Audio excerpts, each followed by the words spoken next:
Okay, okay. Time for some Genshin gaming. I'm really just gonna go through the story events today. Oh, it's gonna be a lot of reading. I'll just let it rock too. And for some story stuff, let's see. Cool, okay. So the first thing I'm gonna do, oops, finish Windblume. I went through the second part off stream, but I'll finish the rest of it on stream.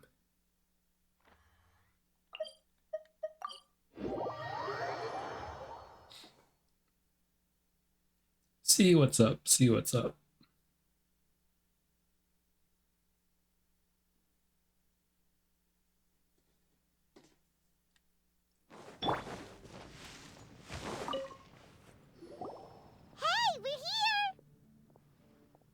Traveler, Paimon, great timing.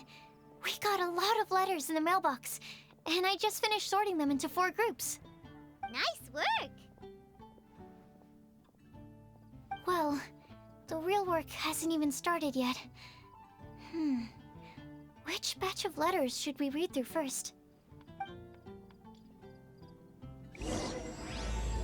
Joy above the clouds. Take a look at the clue board. Okay. Let's start at the top. Read letters about a flower that is not of this world. Let's read Albedo's letter. Wow, they wrote a lot. Oh, they wrote a lot. Holy moly. It's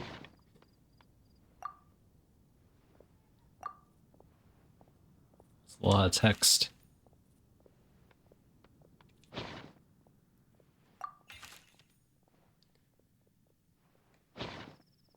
Oh, that went long? It did. It's a lot longer, okay.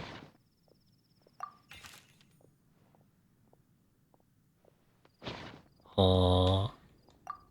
Nika's letter.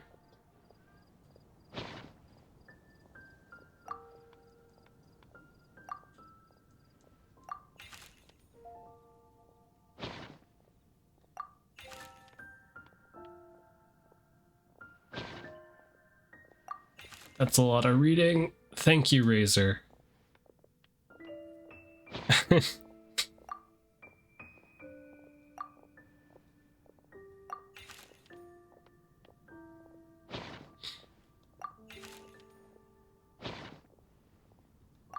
I hope I don't have to like do a quiz based on these.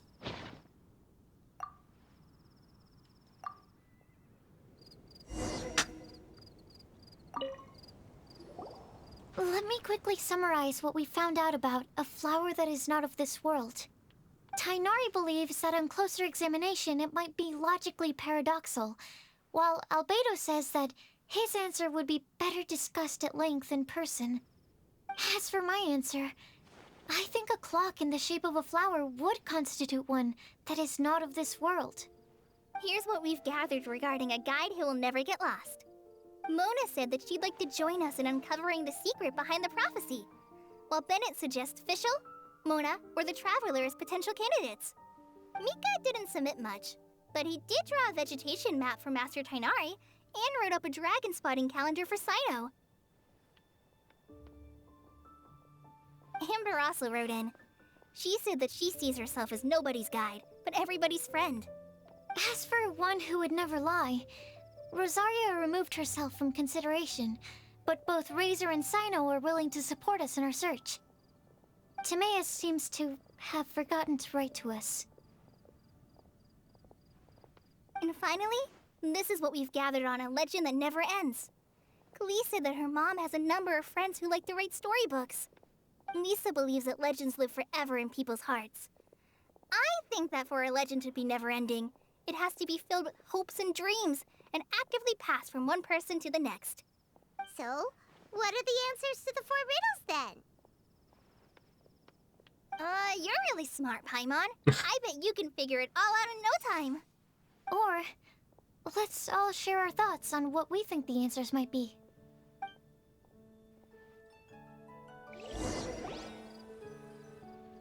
Wait! Wait for me! Oh, Timaeus, what brings you here? I'm sorry, I really am. The time just got away from me and I didn't get around to writing that letter. However, I'm happy to announce that I think I can be the one who would never lie. Huh? This is kinda sudden. Not that we don't trust you, Timaeus, but, could you elaborate a little after you catch your breath?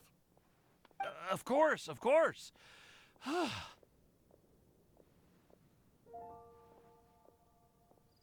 Do you still remember the time I,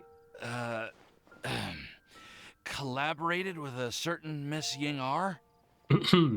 Rings a bell.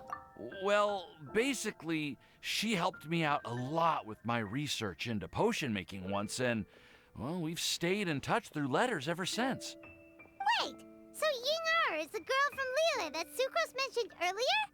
We always assumed you were hard at work every time we saw you at the crafting bench. So you've just been writing letters to Ying-ar the whole time? No, well, I mean, not all the time.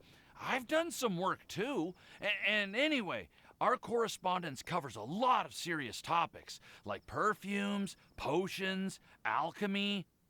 Anyway, a few months ago, I made a vow to the heavens that I will be true to myself and never utter an insincere word until the day that I've managed to win Miss Ying-ar's heart. So, at Star Snatch Cliff, you were picking Cecilia's as a gift for Ying-ar? Well, that's right. The Cecilia flower is said to represent a once wayward heart transformed by the power of love. I couldn't think of a better flower to give than that. I know full well that Miss Ying-ar is far more knowledgeable than I in both the ways of the world and the ways of our craft, but I thought I should make the effort for once and put myself out there. Which brings me to the subject of the last few days and the Windblume Festival. I thought it was time for me to invite Miss Ying-ar to Mondstadt. But yesterday, Albedo told me that Sucrose has been working hard to help another girl achieve her dream. Huh? And when I went to take a look at our roster, I saw that she'd done my remaining work for me. I feel incredibly guilty. I've been spending all of my time in my own fantasy world while everyone else has been bending over backwards to help other people. How could I ever hope to be worthy of Miss Ying-ar's love if I'm so selfish? Oh, Timaeus. And that's why I've decided to join you. But then what about Ying-ar? Yeah, haven't you been planning this for over a month now? You said you were gonna invite her to Mondstadt. Well, yes, I did mention in my letters that I'd like her to visit, which is why I just sent her another gift with my hand-picked Windblooms, along with a handwritten letter. I explained that a matter of great importance has presented itself to which I must devote my full attention for the time being. As soon as it's resolved, I'll make haste to Liyue to pick her up in person. I made sure to package the gift and letter with the greatest care. All I can do now is hope that she'll understand. Point being, please know that I sincerely want to support you in this endeavor. Plus, I think I'm an honest person. As far as I recall, I don't think I've told a single lie in my life. Well, you certainly convinced Paimon with that speech. Don't worry, Timaeus. We won't let your determination go to waste. Thank you, Timaeus. Thank you, everyone. I promise to do everything I can to help. Okay, so it looks like we found our one who would never lie. Great! Let's keep it up. On to the other three. Sweet. After some discussion, Okay, Paimon will do the honors. Ahem. We have with us here the flower, the guide, the legend, and Timaeus. Huh? Why did you only say Timaeus' name? You should say my name, too. All right. We also have Klee. That's me! With Klee here, this all somehow feels like we're getting ready for a field trip. There's nothing wrong with a more relaxed atmosphere, is there? Albedo, have you figured out your answer? Of course. We will soon see if my hypothesis has any merit. Actually, I'm still feeling a little nervous. Me too. But weren't you all fired up just a moment ago? Yeah, you're right. Okay, let's do this. Let's go. Actually, I'm a little worried too. Deep breaths. Deep breaths. I know what you're feeling. Saying anything becomes so much harder when there are so many people watching. Well, does anyone know the exact location of where we're headed, or should I do a reading on my scry glass? According to the prophecy, once we've figured out the answer, we should test it at the Lantern of Utmost Joy. Wait, but where is this lantern? Oh, we know something about that. I've already found out where it is. What? You make up a story about how you discovered the location by divining the wind. That's amazing. You really know how to do everything under the sun. Then we'll let you lead the way. Follow me. This is it. We're off to find the sacred location of the Lantern of Utmost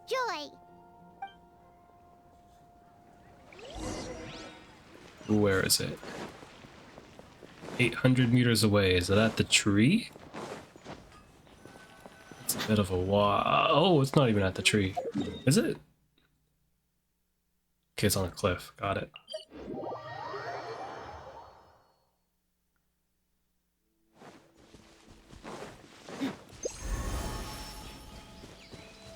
I guess I could have just went that way.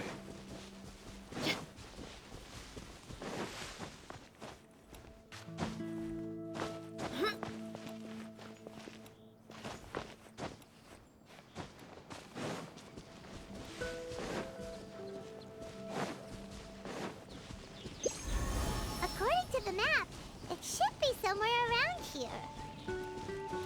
Let me take a look.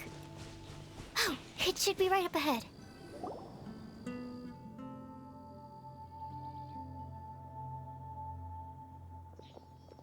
Aww. I don't see any lanterns here. Now that I think about it, the prophecy didn't say anything about what the Lantern of Utmost Joy actually looks like, right? Maybe we've overlooked something? Traveler, are you trying to figure out something else from the paper? Exactly. Ventia's note says we should look up and seek the answer from the sky. Paimon's reading too. Huh? It says to look up. But there's nothing above us. The wind didn't trick us, did it? The slip also says, now you should recite the incantation. Paimon, take a look at this. Place the squirrel on the back of the pointy-eared cat, and a pious puppy will open the doors to show you the way. Huh. Paimon read the whole thing out loud, but nothing's happening. Look! Look! The wind is blowing! What a strong wind current. Let's ride it up and see where it leads us. Huh? We'll have to fly up there? Can someone carry me with them? Here.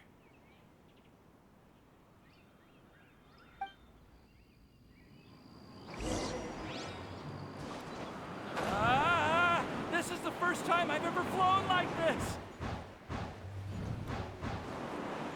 Where is we going?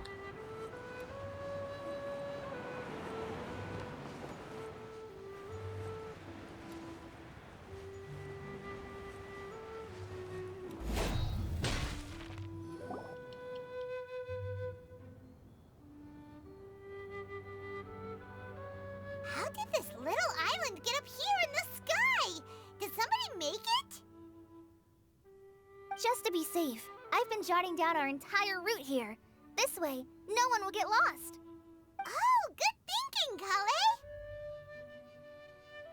Huh. Who would have thought we'd find this kind of table here? Weird. It's almost as if someone was holding a tea party. I never would have guessed that such a place could exist. Right above Mondstadt, too. Wow, look at that pretty lantern on the table. There's even a chair for each side of the lantern, too. There seems to be something on the back of this chair. Let me have a closer look. Take your seat, present your answers, and you shall reach enlightenment. Well, as Aw. far as instructions go, I guess that's simple enough. So we just need to do as it says, right? Wait a second. What is it, Albedo? We'd better make sure this place is safe before taking our seats. Everyone, please stay clear for a moment. Everyone vigilantly watches as Albedo conducts a thorough investigation of the area. Questions and doubts aside, the scenery here is pretty amazing. It'd be impossible to feel stressed here. How is everything, Albedo? Everything seems to be fine. I didn't find any traps or suspicious mechanisms, but I also couldn't find any overt destructive devices. What do you mean? Well, it seems that wrong answers won't have any catastrophic consequences. Looks like we'll have to sit on these chairs and fulfill the prophecy. True. Everyone, That'd be rough. I would like to suggest that we try some risky answers on our first attempt. Let's reserve our most confident answers for the second round. That sounds kind of smart. But why? Ah, I get what he means. If we do as he says, then we may be able to figure out how the puzzle works. I see. That makes a lot of sense. Mona, is there something wrong? You're not looking too good. Oh, are you hungry? I brought some snacks. Thank you for offering, Klee, but that's not quite it. While Albedo was checking just now, I gave my scryglass a spin hoping to find some information. But there's a strange aura to this place. It's almost as if someone has been staring at me as soon as we stepped foot in here. But if nothing here has actually been physically tampered with, then no. Could that person be?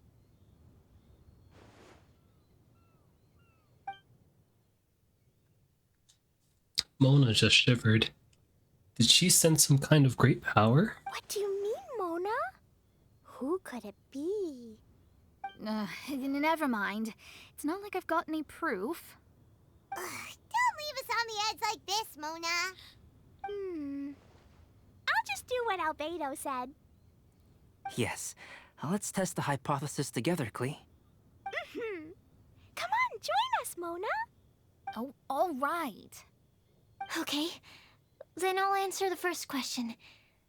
If someone were to ask me to find a flower that is not of this world, You can do it, Sucrose.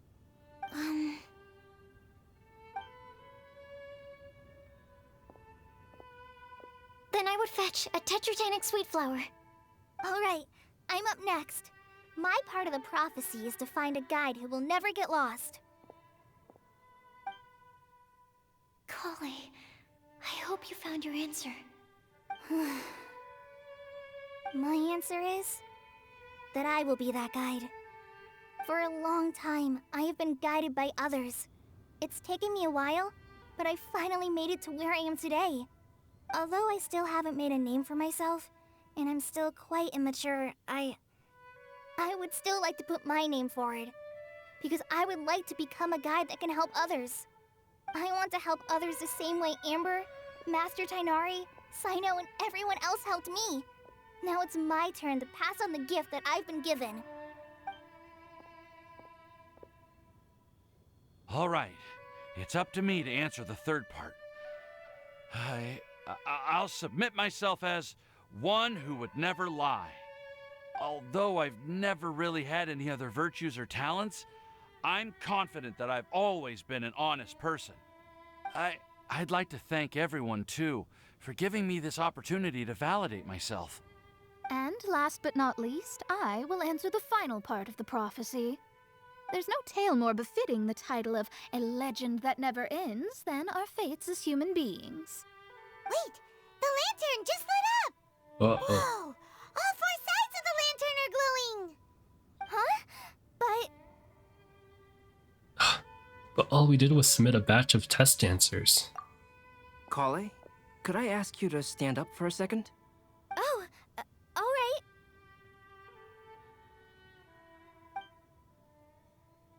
Huh? What's going on? Why is it lighting up regardless of who's sitting in the chair? Didn't it say we have to answer all the questions correctly? It's pretty clear now, isn't it? We've just proven that there is no right answer for this prophecy. No right answer? But how could that be? Although the instructions had come from an old and enigmatic prophecy, it is in fact nothing like the ancient mechanism that we had all imagined it to be. I believe the lantern only serves as a simple signal. And to think, I never expected you to actually find this place. What? There's someone else here? We meet again, traveler. Hey! You're that Outlander we met the other day at Good Hunter! It's all thanks to you that I was able to find this place. Good thing that you were too preoccupied with the prophecy to notice someone tailing you from the shadows. Oh, is that so? Then, why do I spy yet another person following in your shadow? Wait, really? There's no need for pleasantries. You should know I'm here for you. Is it just because I'm a visitor from abroad? I was there when you snuck your way into Marjorie's place. So you had your eyes on me even then, huh? That was 2 whole weeks ago, you know. It's hard not to notice you when I'm on duty every day. All right. In that case, I'll admit it. I was the person who slipped this prophecy into the storybook. Huh? But why? Then, does that mean this wasn't a real prophecy after all? Don't worry. Even though you probably have plenty of reservations about me, you can be sure that the prophecy is genuine. In fact, many of you here today may have heard the code name of the one who left the prophecy to me. She hailed from an ancient assembly of powerful women, each of whom used a single letter to signify themselves. Who would have guessed? It seems that power was indeed left behind by the old hag after all. Ah, so you're B's student. It's an honor to meet you. I am Scarlet, the successor of Jay. Well, what are you talking about? It's a long story, but I'm not quite sure that I'm the best person to tell it. Since you've all spent so much time and energy trying to decipher this prophecy, you must also be very interested in the secret behind this lantern, no? The lantern has already been lit. Now then, please allow me to disturb your happy peace. Huh. Why did this little thing just light up? How strange. Hello? On the other side of the lantern. Can you hear me over there? Mom? Oh, I hear many youthful voices. Madam, I am Scarlet, the successor of Jay. Oh, since we've last gathered, Jay's successor has already become so reckless and bold. Unbelievable. Wait. Why are you talking just like the old hag? Old hag? Who would dare say that? Is that Mona? Who are you? Who dares imitate my master? And what of imitation and mimicry? It has always been a fool's errand to mimic and learn from humanity. Aunt Alice, I'm here too. Mom, why are you trying to talk like other people? So I see everyone's here. Well then, my warmest greetings, everyone. Miss Alice, why would you... Well, it's been many years since this lantern last lit up. You can't blame me for thinking that one of the old friends from my youth may have decided to catch up again. Why she sounds so coy all of a sudden? And if I recall correctly, we left this lantern in the care of the Animo Archon Barbados. You must be commended for uncovering an artifact entrusted to the god of wind himself. Tell me, are you sitting around my beloved tea party table? It's a really long table. Oh, so you are. I suppose this means even the Animo Archon has granted you entry to this place. Was all of this Scarlet's doing? Wait. Paimon's completely lost now. So what was this assembly you were talking about earlier? Oh, Miss Alice, would it be all right to leave the explanation of that to you? Well, you should be rewarded for making it all the way up here and activating the lantern. Now then, let me tell you a long and ancient story. Ever heard of the Hexenzirkel? As the spooky name suggests, it's a secret society. Once upon a time, it even challenged the Animo Archon himself. But he replied, "Let us make music, not war, and resolve our conflicts through song." From then on, the mages would only ever convene in the woods, in the skies, or on the edges of cliffs. At these tea parties, they discussed their stories and secrets and resolved their differences, as the tea and cakes bore witness to their pledge never to fight amongst themselves. Yesterday, I snuffed out the life of my beloved. He had grown old and was extremely sick. He loved me dearly, so I took his fate in my hands and ended his pain. I'm raising a son. Of all the children I had, he's the only one left. But I suppose that still makes me a mother. My lifespan is nothing compared to yours, so I wish to leave you with my storybook. Actually, maybe you can pass it on to your children one day. Oh, this looks interesting. Let me scry. My dear sisters, we mustn't let prophecies threaten our bonds of friendship. Even the most frightening witch was once a little girl, and growing up can be so tough. Sometimes we all need to vent our troubles to the wind.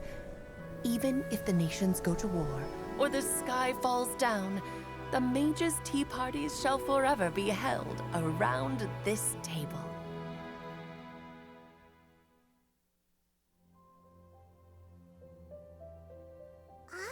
So this is where the legendary mages held their meetings. That's right. We often met here to chat and have tea. Then, what about the part saying that if we light the lantern of utmost joy, we'd receive a supreme blessing? About that. I never expected anyone other than Jay to actually read the full contents of that prophecy. It's a little embarrassing. The truth is, that prophecy was actually just a letter that we sent to Jay as a group the day before her wedding. So it was indeed written by all of you. I must thank you for resisting the urge to immediately reveal the truth to everybody, Albedo. Knowing you, you probably figured out everything the moment you laid eyes on the message. No, it took me a little longer than that. A flower that is not of this world, a guide who will never get lost, one who would never lie, and a legend that never ends. These 4 descriptions signify 4 individual mages. When a member of the organization had to leave the group to spend the rest of her days with her beloved, the other mages would write down this prophecy and send it to her to invite her for a final get-together. A flower that is not of this world signifies, of course, flowers that do not naturally exist in this world. This is the signature of our full name, Rhindaughter, also known as Gold. If there's anyone in this world who could create a flower species that does not yet exist, it would be her. The guide who will never get lost is N, otherwise known as Nicole.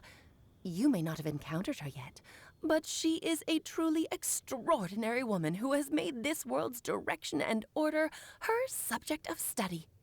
Some of you may be fortunate enough to have already heard her voice. Like a prophetess, she will only speak to guide people toward the truth when a change has occurred in the world. She has a tendency to suddenly speak in someone's mind without any warning. Huh. Could she have been the one who spoke to me while we were investigating Queen? If one day you would be unfortunate enough to run into a truly dangerous situation, she may use her voice to guide the way forward for you.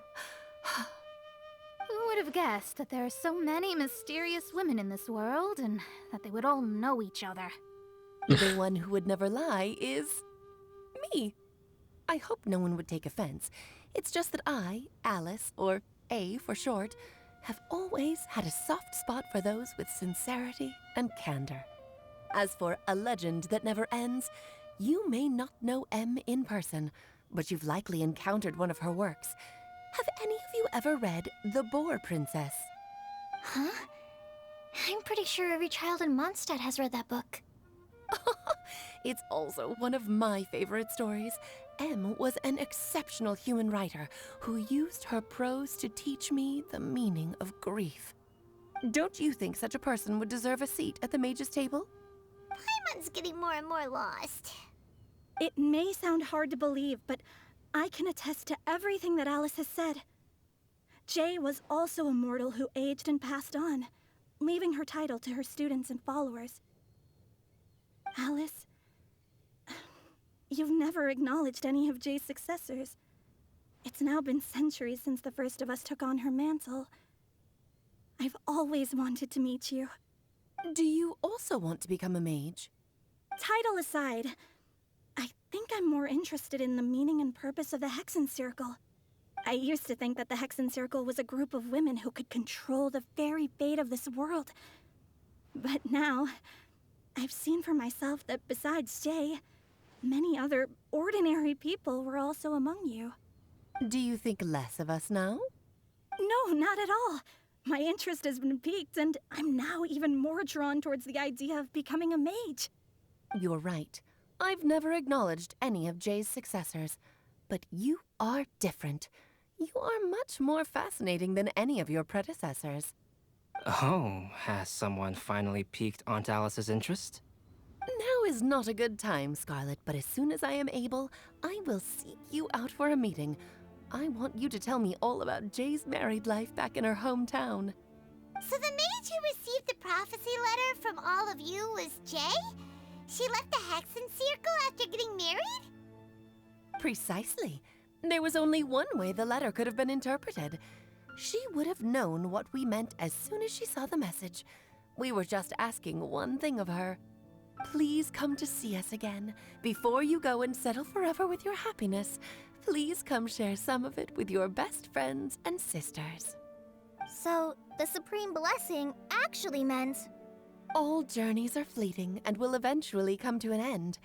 What will give us the most fulfillment and happiness in the end are those who will greet us at our journey's destination. Dear child, I believe you can also understand what I am talking about. We women will always have many troubles and encounter pains and frustrations that will keep us up at night. But no matter how hard things may become, we will cross mountains and oceans to see our best friends again, regardless of how many years have passed or how far the distance may be. As long as we can be with our beloved friends, our hearts will be filled with joy. To us mages, that's what being supremely blessed is all about. Oh. I still don't get it, but I do know that all the mages are Mom's best friends. If you ask how I see it, the Hexen Circle is just a group of ladies that I spent my youth with. Anyway, I'll introduce some of the other members to you all later. I still have a few things to attend to, so this will have to do for today. Bye, Mom. Todoko says bye, too. Goodbye, darling, and farewell to all of our other friends as well. I'm sure we'll see each other again. Oh, now that I think of it, isn't it getting close to that time of year? Yes, it's Windblume again, Alice. It's also a special anniversary date. I'm sure you still remember. Yes, I do remember now. It was on this day, many, many years ago, that Jay tied the knot. Ah, just in time for the Festival of Love and Freedom. Everyone, please enjoy this year's Windblume Festival to the fullest. Alice's voices fade, lantern grows dim. It is once again just a regular piece of decor. For a moment, everyone looks lost in thought, but soon chatter begins to fill the space again. Before long, everyone spreads their gliders and returns to Mondstadt. Whoa! Ah, Albedo! Why didn't you tell me we'd have to glide all the way back down?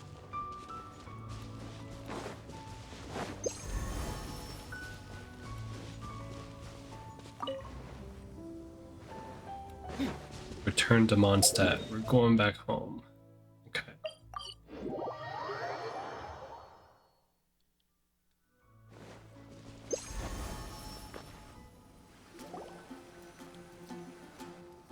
Oh. Are you okay, Timaeus? Maybe you'd feel better if you just, let it out. I'm fine, I'm fine. I'm just a little glider sick, that's all. You may want to look into getting your own gliding license when you have the time. It might prove helpful to you. Okay. Sure thing. It sounds like you've still got something on your mind. Why don't you tell us? We're all happy to listen. It's nothing, really. It's just... Well, Alice's story was really interesting and romantic. I won't argue about that. But still, the whole thing wasn't quite what I was hoping for. Of course, I didn't actually expect the Supreme Blessing to be real, but... Don't say that. None of this was your fault, Timaeus. Honestly, it's more on me for having agreed to be the Windblume Festival Special Ambassador. Had I not asked for everyone's help... If anything, it should be my fault for finding that prophecy.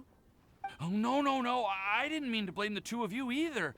I just feel like this whole adventure didn't really end on a high note, and we also didn't really get anything out of it. But I'd say we still learned something new. Well, that aside, Timaeus, you still need to go to Liyue to apologize to Yingar, right? Do you want Kale and I to accompany you? Oh, Miss Yingar. Well, I mean, I just really don't want her to get mad at me. Now that I've come back to my senses, I really don't know what I should do. Hey, you three? You may want to look over there. Huh? Miss Yingar? Oh, so that's Miss Yingar? I've never met her before. Yep, that's her. And she actually came all the way to Mondstadt. I am so sorry, Miss Yingar, but how did you... I mean... Are you so happy just to see me? Of course I am. I'm so happy that, I don't, sorry, I don't know what to say. I was ready to give you a harsh scolding, but now that I've seen you like this, I suppose I could let you off the hook this time. You said you couldn't come to pick me up because of a very important matter, right? Well then, of course I had to come and find you instead. Should we go see how they're doing? Oh, I wouldn't. You'll get hit by a forest boar if you interrupt a couple's romantic conversation. Oh, really? We'll just leave them alone then. They look quite happy. Maybe that's what Windblume's all about. Their adventure has come to an end. Everyone bids farewell, and soon... I'm so glad to see Timaeus find his happiness. I have to say, I'm even more envious of you, Sucrose. You can be happy just to see others happy, and you gave me so much help without any expectations in return. Even though you said that we're very much alike, I still feel like you have a much bigger heart than I do. But if you say that, then I'd say I'm also nowhere near as brave or tenacious as you. I guess we have the same amount of positive qualities. They're just spread over different parts of our personalities. I've never visited Sumeru, or made many friends from outside of Mondstadt. I'm happy just to have met and become your friend. Maybe I'll get shy and flustered when I meet other people I don't know in the future. But that's okay too. Since we are so alike, you probably get what I'm trying to say. You just need to believe that all of your issues aren't really issues at all. But isn't it too late now for me to learn to accept myself? Well... Do you know anything about the blooming cycles of Cecilius? I may have read about that in a book before. That's a topic that my parents used to talk about back when they were still dating. Surprising, right? To think that people would talk about that while on a date. My mom brought it up at dinner one time last month. She called my dad the most boring man she knew, and said that he even turned up late to a date once, all with a smile on her face. But she also said that learning is just another part of life. It's never too late to start something, as long as you recognize that it's something good for you to do. Why don't you give it a try, Kale? Okay, I'll try my best. They're really having a great conversation. Paimon can't even find a moment to join in. Well, isn't it great that they're getting along so well? I nearly forgot. This is for you. This texture. Are these seeds? Yep. I believe I mentioned my sweet flower research to you before. These are the seeds of the sweet flower cultivars that I've worked on. It's nothing too special, but they're the best cultivars that I've made. So, I really hope that you'll like them. They're super sweet and easy to grow and keep. I'm also submitting them as my Windblooms for this year. I wish that the Animo Archon could also see how lovely they are. Thank you. I'll plant them in the Avidia forest and take good care of them. Kale, please take these notes with you. I've heard that you've been working hard on your studies, so I've prepared some study materials for you at Sucrose's request. Feel free to look through them whenever you can find the time. Mondstadt's doors will always remain open to you. Thank you so much. Really, I don't know what to say. I'm just really happy. Sucrose, now's your chance. Didn't you want to collect a breath of joy? You're right. I almost forgot. Kale, can you exhale once into this test tube? I will save this breath of joy and use it in my research. Oh, really? May I? Of course. Kale exhales into Sucrose's test tube, and the fluid turns a deep violet. A small sparkling cloud then puffs out of the test tube and rises into the air like a marshmallow before it's taken away by the wind. Huh? What was that? It was like a little cloud of happiness, but now it flew away. Well, luckily there's still some breath left in the test tube. I'll seal it up for now. I'll keep working on it and let you know as soon as I have any breakthroughs in my research. Yeah, you can write to me. I'll be sure to respond as soon as I receive your letter. Oh, it looks like you found a new pen pal. Master Tainari! Saito! If your friendship was forged in a test tube, does that make you test friends forever? That's it. I think you've ruined Sumeru's reputation in Mondstadt beyond all hope of repair. All that matters is that I've enjoyed Mondstadt immensely. The dragon here possesses a majestic form. Oh, that reminds me. Traveler, this card back is for you. Oh, wait, for me? Didn't Sino commission this? Sino wanted you to have one for yourself. If I had to guess, I'd say he probably wants you to use it if you challenge him to a duel. I'm a master of the game. Do you dare challenge me? Can you believe this guy? Huh. Let's knock him off his high horse. It's time to duel. Am I dueling? Wait! Okay. I've got something to give you, too. Huh? Kali has a gift for us? Yeah! I figured I should follow local Mondstadt customs and prepared a few small things themed after the Windblume festival.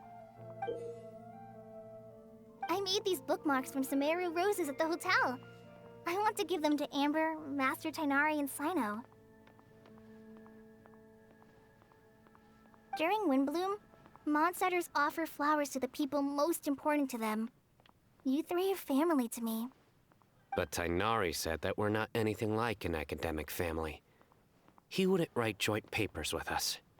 Well, in this case, we can consider ourselves as regular siblings. And that should be just fine. I agree. Oh, and here are some Padisara seeds as well. These are for the Traveler, Paimon, and everyone else from Mondstadt. Whoa, are these really for us? Thank you. We really appreciate it. Score.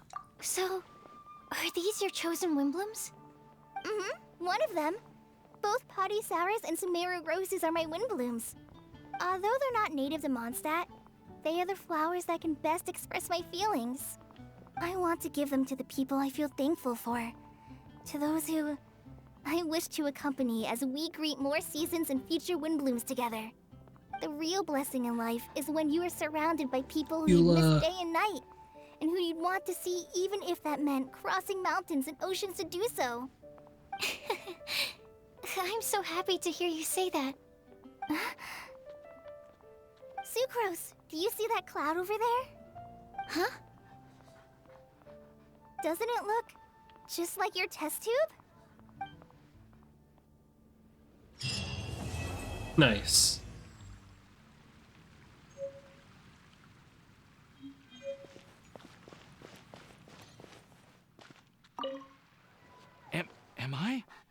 Am I dreaming? Miss Ying-ar, you really came all the way to Mondstadt to see me? Why were you willing to make the trip? I still can't believe it. Why wouldn't I want to come see you, It's not like a quick trip from Liyue to Mondstadt is completely unheard of or anything. Also, isn't it time for you to drop the miss and just call me Ying-ar? Ying-ar.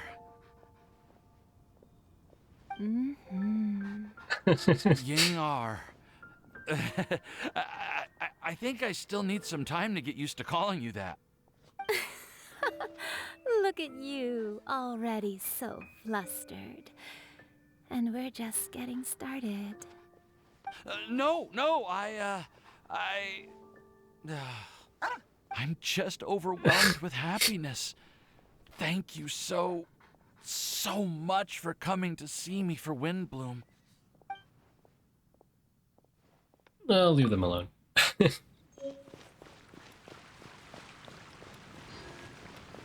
Albedo's up on the little balcony there. Oh, okay. Albedo! Oh, okay. You like the card back from Sino, right? I must admit, I also spent a good amount of effort coming up with a design. His request was quite interesting. He wanted a dragon, a cool pose, and a design that would stand out and awe his opponents. Although the commission was for himself, he wanted the back to be flashy enough to draw the attention of the opposing player. Perhaps there's something that can be said about how, when it comes to Genius Invocation TCG, friendship is more important than competition. He also said that such an impressive card back should be shared with friends. Since he gave it to you, This must mean he considers you to be a close friend. Oh, and speaking of, to repay my efforts, he also gifted me the card back as well. Maybe I'll also give the game a try. Sweet.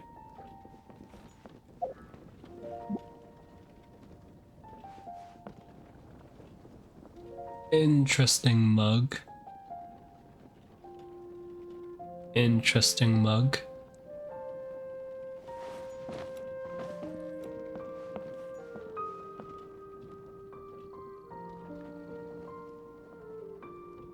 Oh man, I'm just looking at 3D models now. That's that whole thing was like an hour long.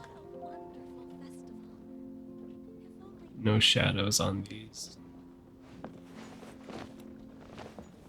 Oh, and it's morning now. Okay. Cool. Windblume's done. What's going on here? Oh, quest. Oh man, it's gonna be tough to reach. Ugh, another 10. Okay. Well, if we're still going, I guess I can do one more with Dehya's quest. That could be fun. Yeah, I'm feeling Dehya's quest. Dehya time. Oh, resin. I should spend resin. Forgot.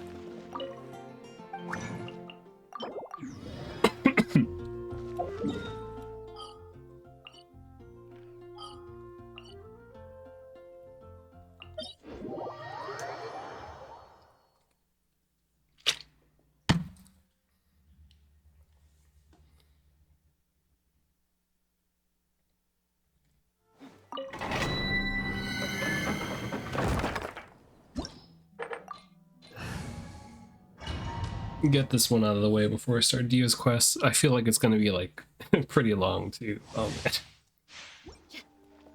I'll soak it all in though. So I've been hearing that it's pretty good.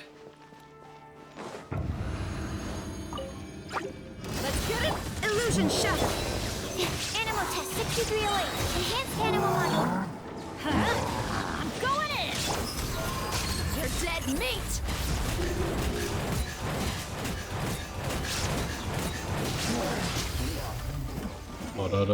We're okay. Stand clear. Absorption test. Teamwork is strength. Ha!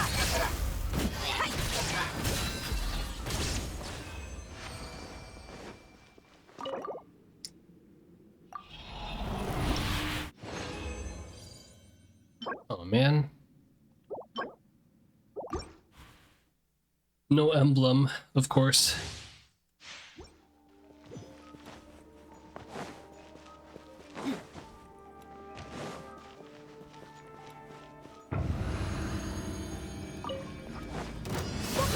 Shine down. Stand clear. Animal test 6308. Animal. I'm going in. Hi. Gloves off.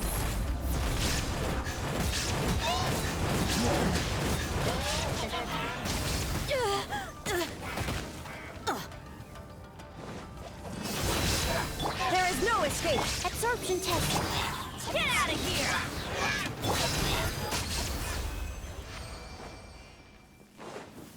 You okay? Give me the good stuff. Oh. Crit damage? Okay. Oh. If I can get a crit rate on this, then we'll be good. I'll try leveling it up.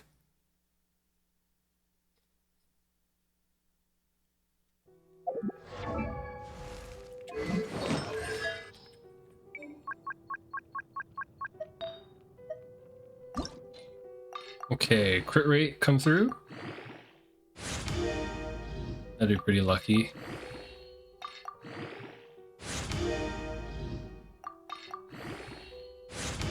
Man. It do be like that. Oh well. Crit Rate and defense, crit rate and defense, crit rate and defense. Defense, no.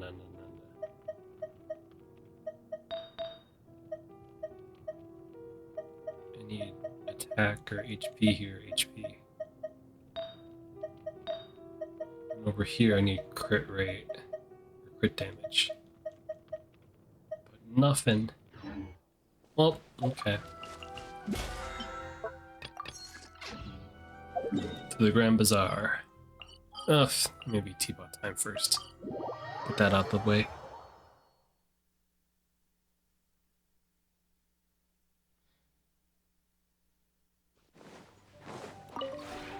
This realm is...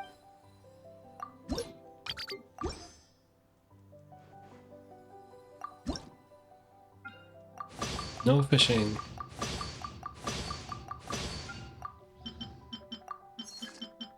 I still need to make more no fishings.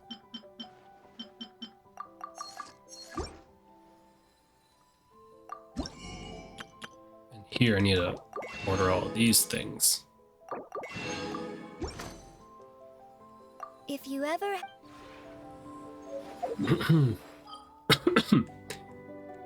The Meru. Time to start Dehya's quest.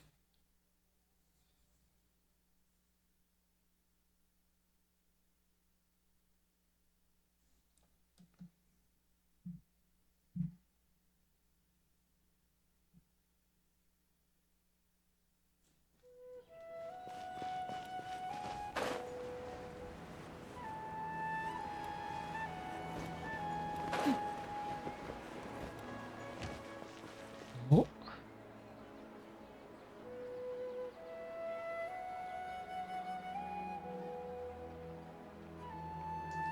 Okay. What's going on? Paimon's trying to remember. What else did we put on our shopping list? Oh, what a mouth-watering smell. Paimon would know the aroma of biryani anywhere. Let's go get some. That wasn't on our list, was it? We can still add it to the list. Well, if it isn't the Traveler and Paimon. Wasn't expecting to see you here. Hello there. Oh, it's been quite a while. Huh. So you two are still hanging out together. Dehya, didn't you say last time that you were gonna head back to the desert? I said I was going to resign from being her bodyguard, not that our friendship was over. We're still the best of friends. The Homayanis also still post jobs from time to time. Their pay is always generous, so me and the other mercs never pass them up. I told Dehya to just stay at our place when she took one of those jobs a few days ago. My parents were delighted. They even said that it always felt like we were missing someone whenever Dehya wasn't around. That sounds like something they would say, all right. They're always so welcoming. Anyway, the job is already taken care of, so I was gonna head back to the brigade as soon as I finished a little shopping. But the master kept insisting, and I ended up staying for another day. You can stay for as many days as you want, Dehya. Father hasn't even gotten around to treating you to his best dishes yet. You know I'm not the kind of person to stay put in one place like that, my lady. Don't worry, though. There'll always be next time. What? She said they'll treat you to the best dishes! I can't believe you can still refuse that! But wait. Didn't you say last time that you would take me on a trip to the desert? Why don't you just take me with you today, when you leave? There are so many places I still haven't visited yet. I'm sorry, my lady, but no can do. There's still a few things I need to take care of back at the brigade. Besides, the desert hasn't exactly been the most peaceful place lately. Oh, come on. Not this again. That's also what you said last time and the time before that. I know, I'm sorry. Just give me some more time, and I promise I'll plan the best trip ever for you. All right, fine. To be perfectly honest, it's not that I wanted to go, it's more like... I feel like something is off about you lately. Ever since you first set foot on the estate a few days ago, you've been acting anxious and even paranoid. Have you been delaying our trip because you've run into some kind of trouble? Nah, are you kidding? You're worrying too much. Would you swear on that? Friends shouldn't lie to each other, you know. I wouldn't pry any further if you're willing to swear on what you just said. But if something really is bothering you, then just tell me. You know I'll help you however I can. Oh, looks like Junior's was onto something. You're too perceptive, my lady. Seems I can't hide anything from you. I just thought that nothing good could come out of telling you about the messy happenings of mercenaries. Knowing too much only leads to more trouble. Mercenary life is a dog-eat-dog world where Mora reigns supreme. Everything operates on a completely different set of rules. That doesn't change anything about what I just said, though. We're still friends, and I can only support you if I understand what's bothering you. My lady, you're not gonna stop until you drag it out of me, are ya? All right, I'll share what I know. Let's go somewhere else first. This isn't exactly the best place for a discussion. Okay, let's talk here. Just try not to draw any extra attention.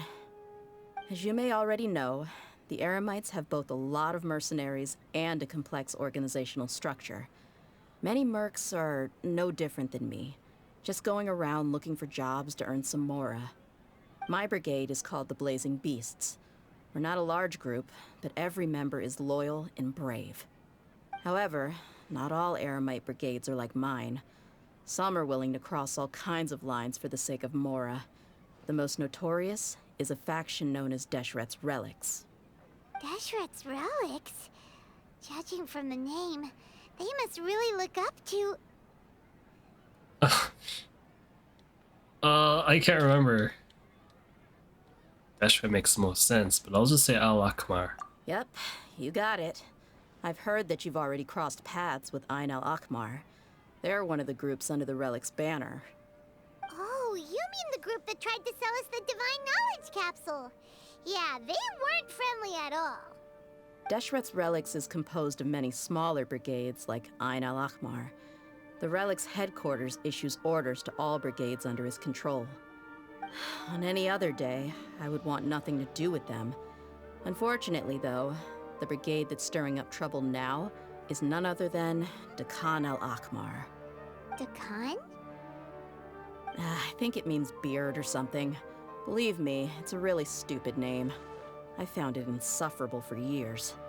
Anyway, the real issue is that Dehya al-Akmar is led by my father, Kusela.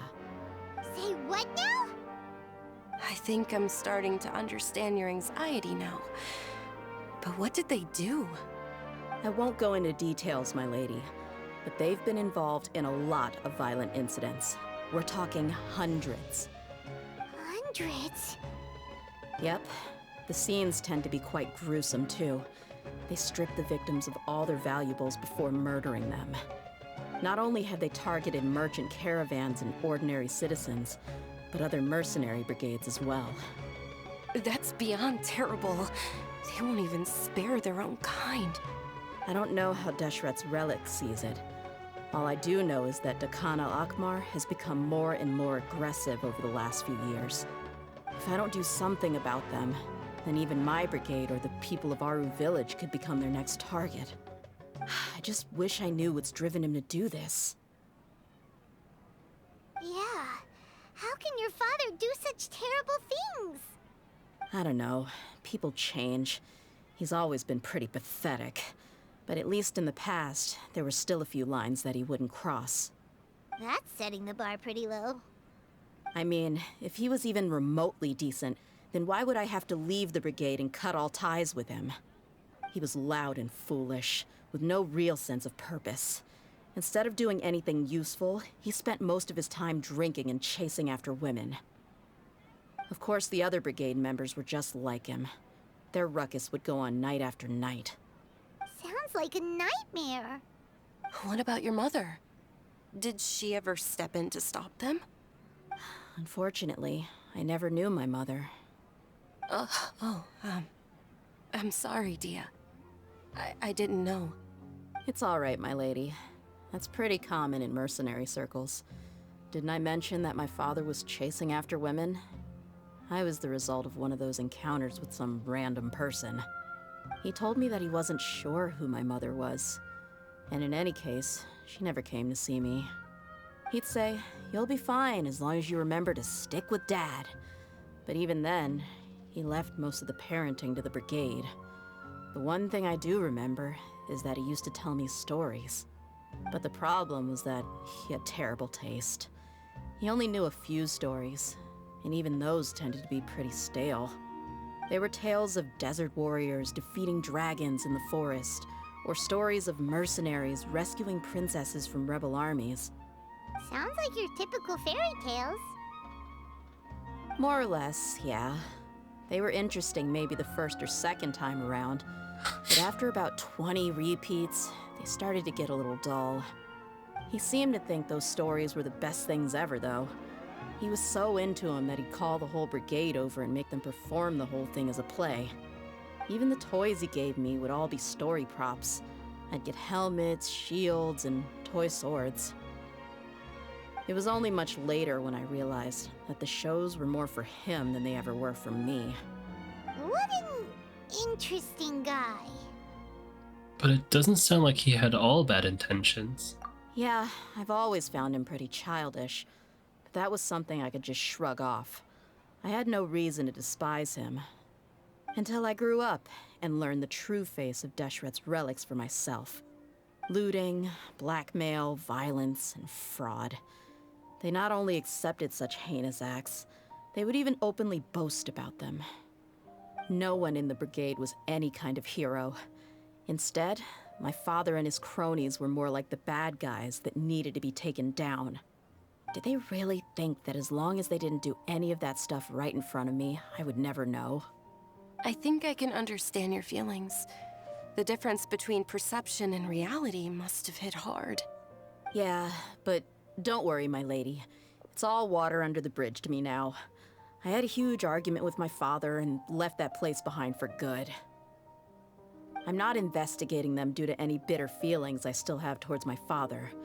I just want to protect those that are close to me. You just want to find out why they suddenly started causing so much more trouble. Yeah, I told the boys to gather as much information as they could. Most of the reports concern violent incidents, but there's also some talk of smuggling. I see. But isn't this investigation incredibly dangerous? It is, but every mercenary lives life on the edge. It's a lifestyle that I enjoy. That may be true, but it'll be impossible for those who care about you not to worry. Well, now you get why I didn't want to share any of this with you. What should we do? They both have valid concerns. I'll go back to the desert with Dehya. Huh? But there's no need for you to get caught up in this mess, too. Well, he's super tough, so if he went into the desert with you, then Paimon bets the problem will be solved in no time. I'm inclined to agree. I'd feel a lot more at ease if you took him along to help. You can count on me. I'll wait for news from you in the city until then. Please, stay safe. I'm honored that you care so much for me, my lady. All right, then let's get moving. Our first stop will be Caravan Rebot, where we can catch up a bit with my fellow mercs.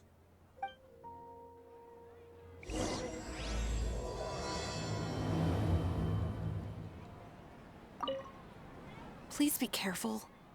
I'll stay in the city and wait for news from you. Just don't do anything reckless, all right?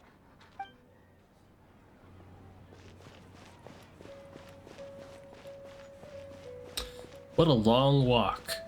Go this way, go that way, go this way, cross the bridge here, go that way, go this way. Go here, go over there. Guess. Oh, go back. Go this way, go that way. Go this way. There you go. And walk to this waypoint.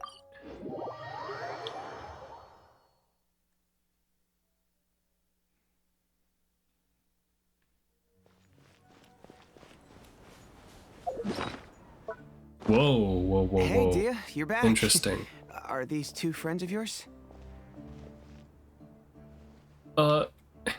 It's It's a pleasure to meet you. I trust Dehya with my life. Oh? So you've already become like one of us then? Well, that's good to know. Anyway, since we've got a newcomer, let me fill you in on what the Khan al-Ahmar's been up to lately. They've become extremely aggressive. Apparently, even their own now have become acceptable targets. They even attack other relics brigades, just the same as any other mercenary brigade. Even the most ferocious beasts still protect their own. And it sounds like they've thrown that straight to the wind. That's right. Once they've collected enough loot off the other mercenaries, they sell it off to a different brigade, or turn to merchants on the black market. A portion of their profits is immediately exchanged for more food and weaponry to be used in their next violent operation. That's terrible! Yeah, and it really makes you wonder why they're so desperate for Mora. A few days ago, Isham and I trailed them for a while, and even disguised ourselves as merchants to conduct trade with them. We were able to learn a few things from the exchange. Rather than saying they're out to plunder and hoard Mora, it'd probably be more accurate to say that they're experiencing an internal power struggle. Wait, a power struggle? You heard me right. The vast majority of their victims are mercenaries from the other brigades of Deshret's relics. If their only goal was Mora, they could have gone after anybody. The targeted nature of their attacks points to a power struggle between the different brigades within the relics. That's the only plausible explanation we have. Unfortunately, we weren't able to find out anything more specific. It seems they're also trying to keep things under wraps. Oh, one last thing we discovered was that over the past few years, as the Khan al-Ahmar became more and more active, Deshret's relics as a whole became a lot weaker. They were able to cause so much damage? That somehow makes things even more confusing. It sounds mighty strange to me too. Harun, you can leave the rest of the investigation to us. Gotta say though, I didn't expect you to go on a whole undercover mission during the few days I was gone. Sounds like you were really putting your necks on the line, no? Nah, it was nothing. We're just as concerned about the situation as you are. The Khan al-Ahmar is your father's crew after all. What he said. Besides, Dehya, haven't you done more dangerous things than all of us combined? What we did is nothing compared to your experiences. Yeah. And while they went to talk with Khan al-Ahmar, I took a look at the last camp they attacked. Any survivors of the attack were already long gone. There was nothing of value left in the camp. Ah, Hisham and Khalaf. You're here too. We rushed over as soon as we saw you come into Caravan Rebat.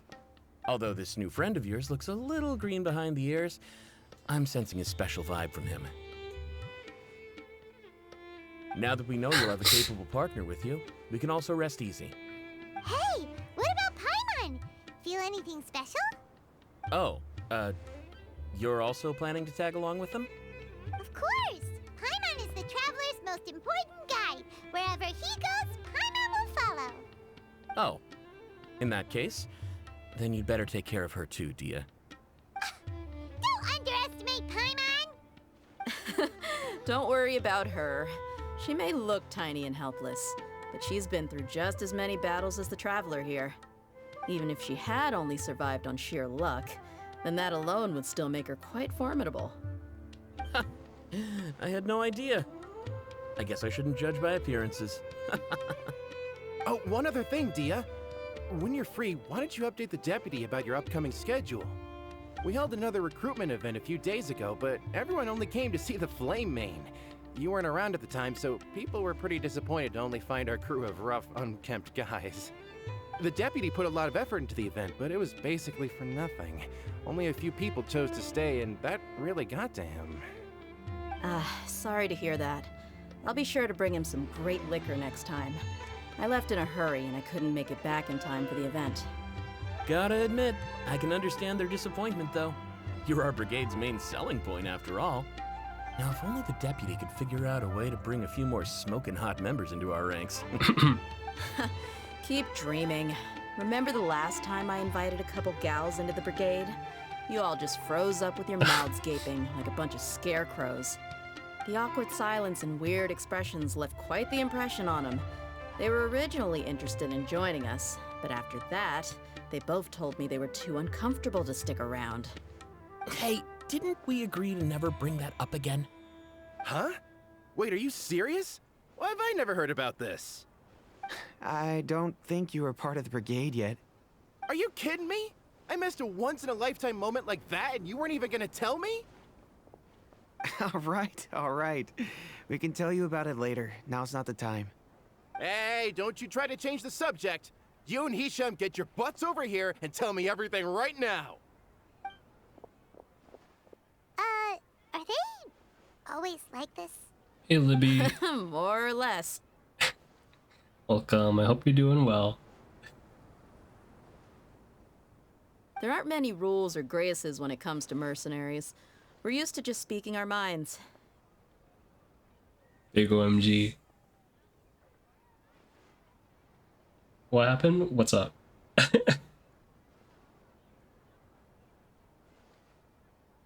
If someone starts getting under your skin, you just yell right back at them.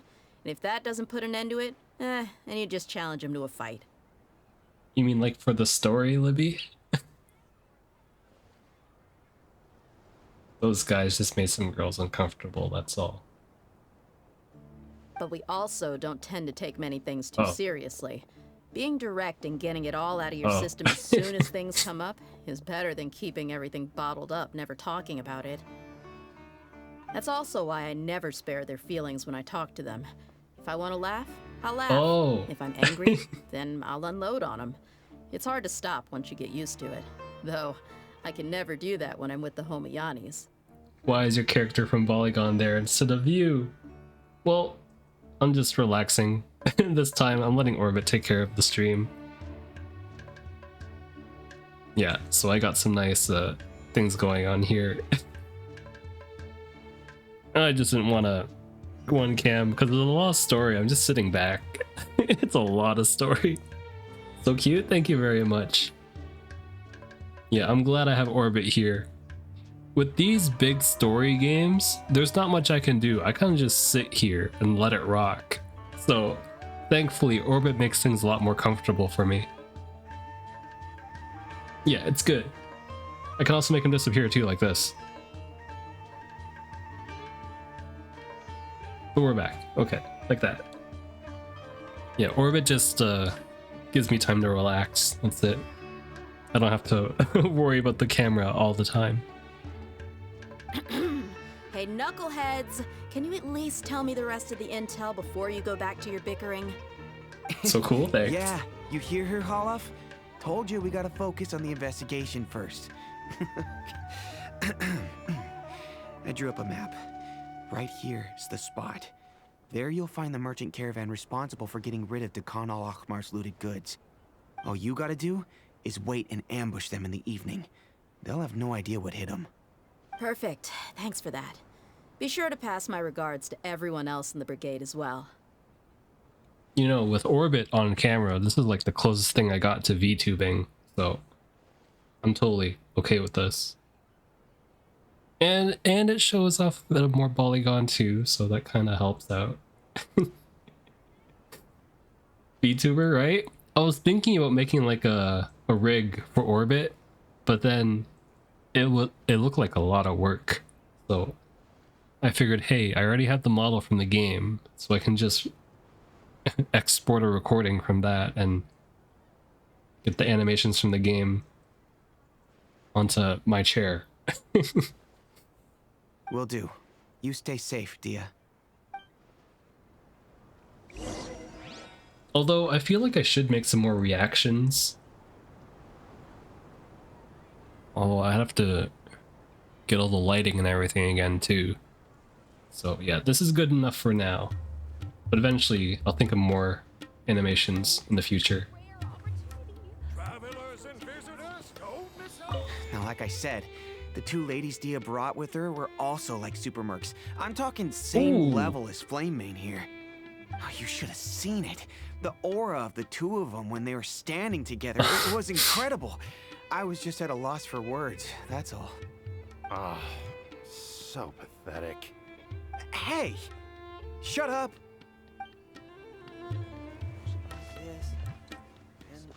Looks like I got a drop.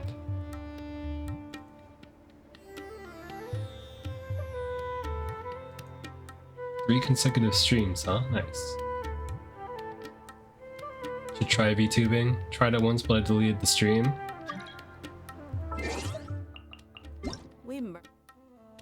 With like VTubing and everything, you kind of have to like build a lore behind your character and everything. Yeah, as of right now, I'm okay with Orbit taking care of it. I'm okay with Orbit. I mean, you know, ball rolling game. 30 Primo Gems. Wow. Have one simple.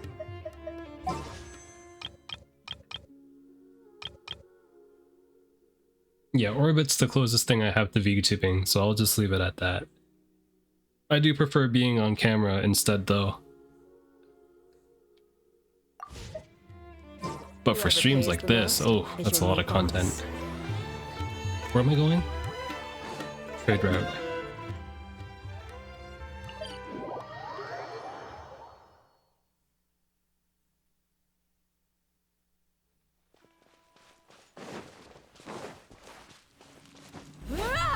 And yeah, I see a post, Libby. It says that you watched 3 consecutive streams this month. That's pretty cool. I've never seen that before. So thank you, Libby.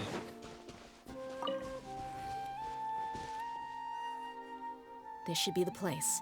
Let's find a spot to hide and bide our time. It's gonna come down to a fight one way or another, so let's all be careful. PNG VTubing. Yeah, that's a good idea too. Orbit's kind of like that. Yeah. Except it's like it's actually a video file that I'm using. Have to make models. Yep. Good luck. Yeah, the Orbit animation I have is a video file. And I actually green screened it. The background's actually green. You can kind of see it on the left side. Oh, you can see it on the helmet, kinda. Not really, on the glass part of his helmet.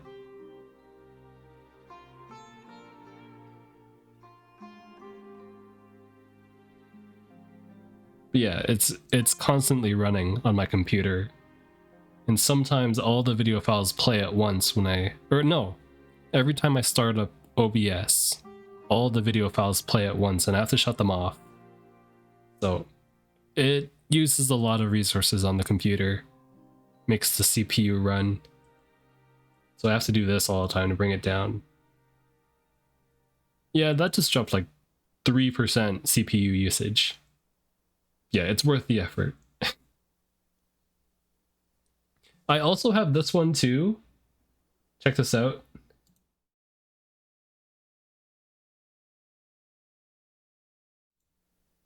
I also have this one too, but I feel like it's not right. It doesn't feel right. I like Ren, but it doesn't feel right.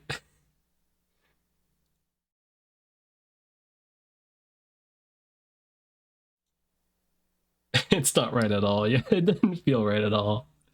I spent a lot of effort like cutting that one out though. So yeah, I'm sticking to Orbit. No need to worry. He knows his way around a fight. I'm not worried about that.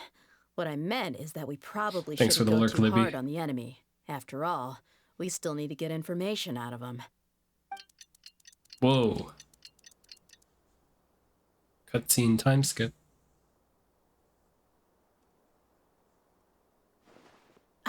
Here they come. You ready? Let's not give them a chance to react and end this quickly. Shogun, you're up. Beacon of the Reed Sea. Noblesse. C3. 8811. 9090. Oh, ooh, that's what it is? Did they fix the... No, I don't know if they did. 9090. 7166. Wow, a 90% crit rate?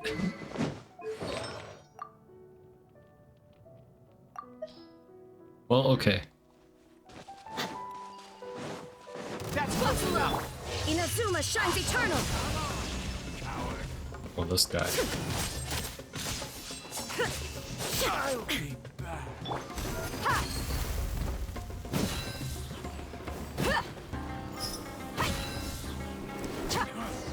You won this one.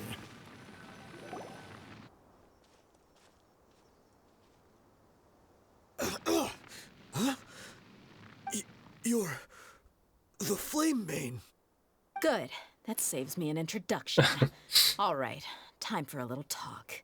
Are you buddies with Dakana Lakmar now? Tell me, what are they after? You know the code of being a mercenary just like everyone else. The first rule is to never divulge key information about our employer. What makes you think I'd talk? That might have worked on an amateur, but I know you're just looking to protect your reputation. Think about it, though. What's your reputation worth if you won't have the other tools you need to succeed in this line of work? Tools like, I don't know, your limbs or eyes?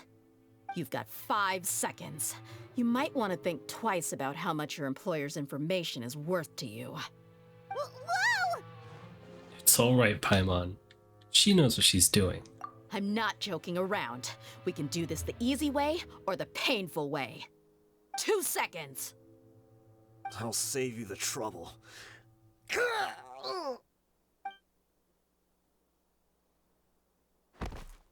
Huh? Are you crazy? He tried to bite off his own tongue. Quick, search the area for any first aid supplies. With Dehya's emergency treatment. I definitely didn't expect him to go that far. Thankfully, the wound wasn't too deep, and he just passed out from the pain. But why would he be so extreme? I just wanted to test his mettle. You can get a lot of mercenaries to talk just by threatening them. I didn't expect him to be willing to go through so much pain just to deny us some intel. Well, he's out cold for now. We could wait for him to wake up, but maybe it's not a good idea to interrogate him any further. What should we do? Yeah, don't worry about it. It'll be a waste of time to interrogate him again after that. He might just hurt himself again if we start asking. There are lots of goods around here. Let's search the area. Maybe we'll be able to find something. I'm really sorry.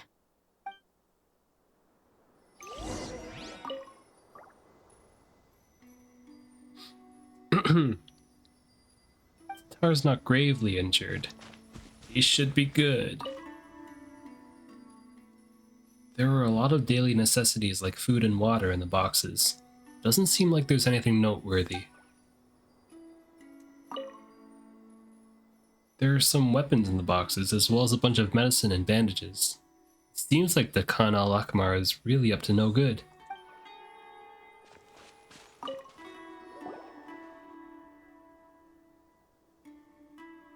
We found a piece of paper with a bunch of names on it. Maybe it's a record of something. Let me take a look. If this really is a merchant caravan, they should have a record of their transactions. Yep.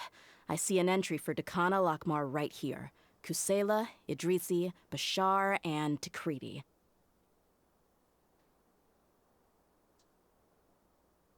All familiar names. Dakana Lakmar has been trading for a hefty supply of food, weapons, and medicine. It seems that in the past, they used to receive some canned knowledge as well. This caravan is just one link in their logistics chain. Once in the rainforest, the caravan will exchange the looted goods for Mora, and the funds will then be passed to a specific person. That person will then pack the caravan full of necessary goods, which will then be brought right back to Dakana Lakmar.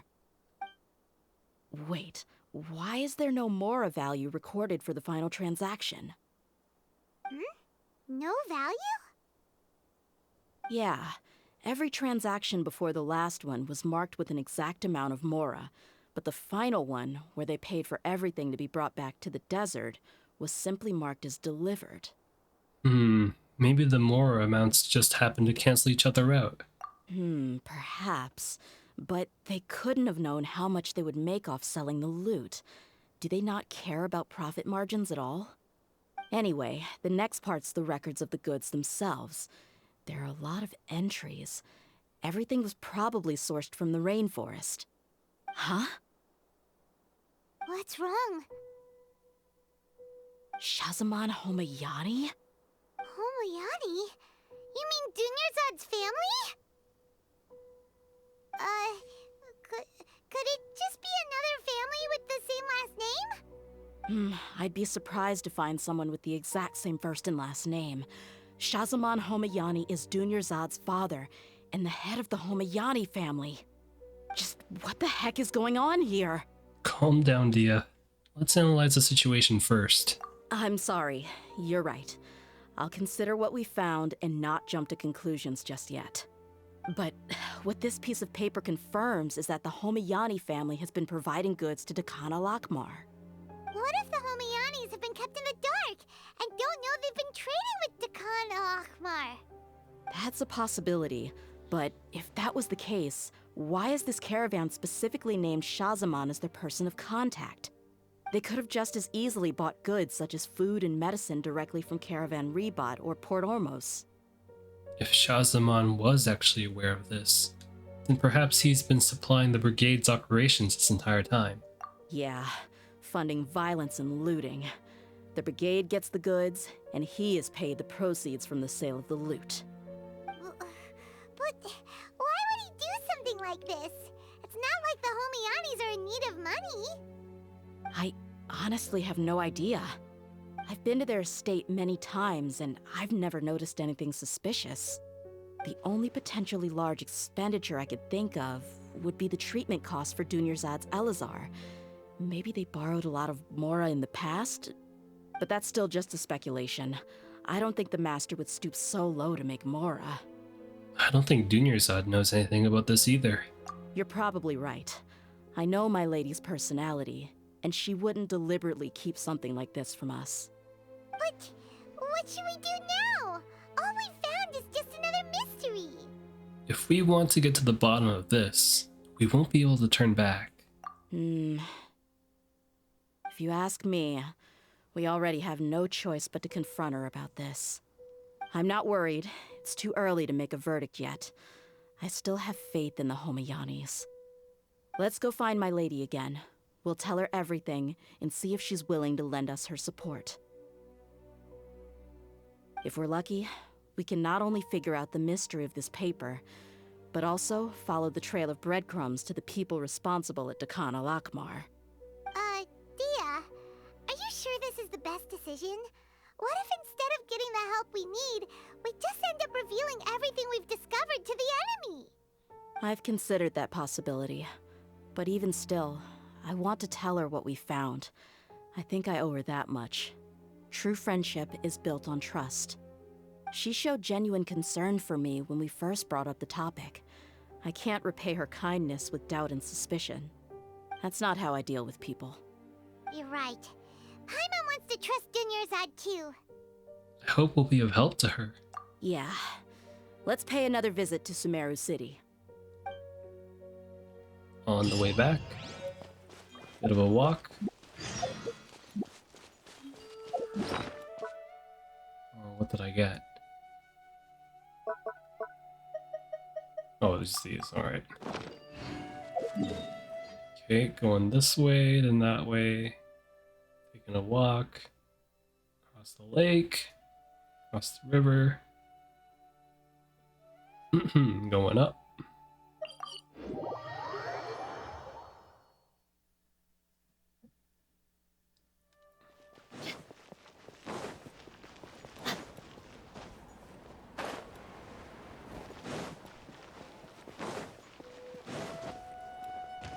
Hey, Dunyarzad.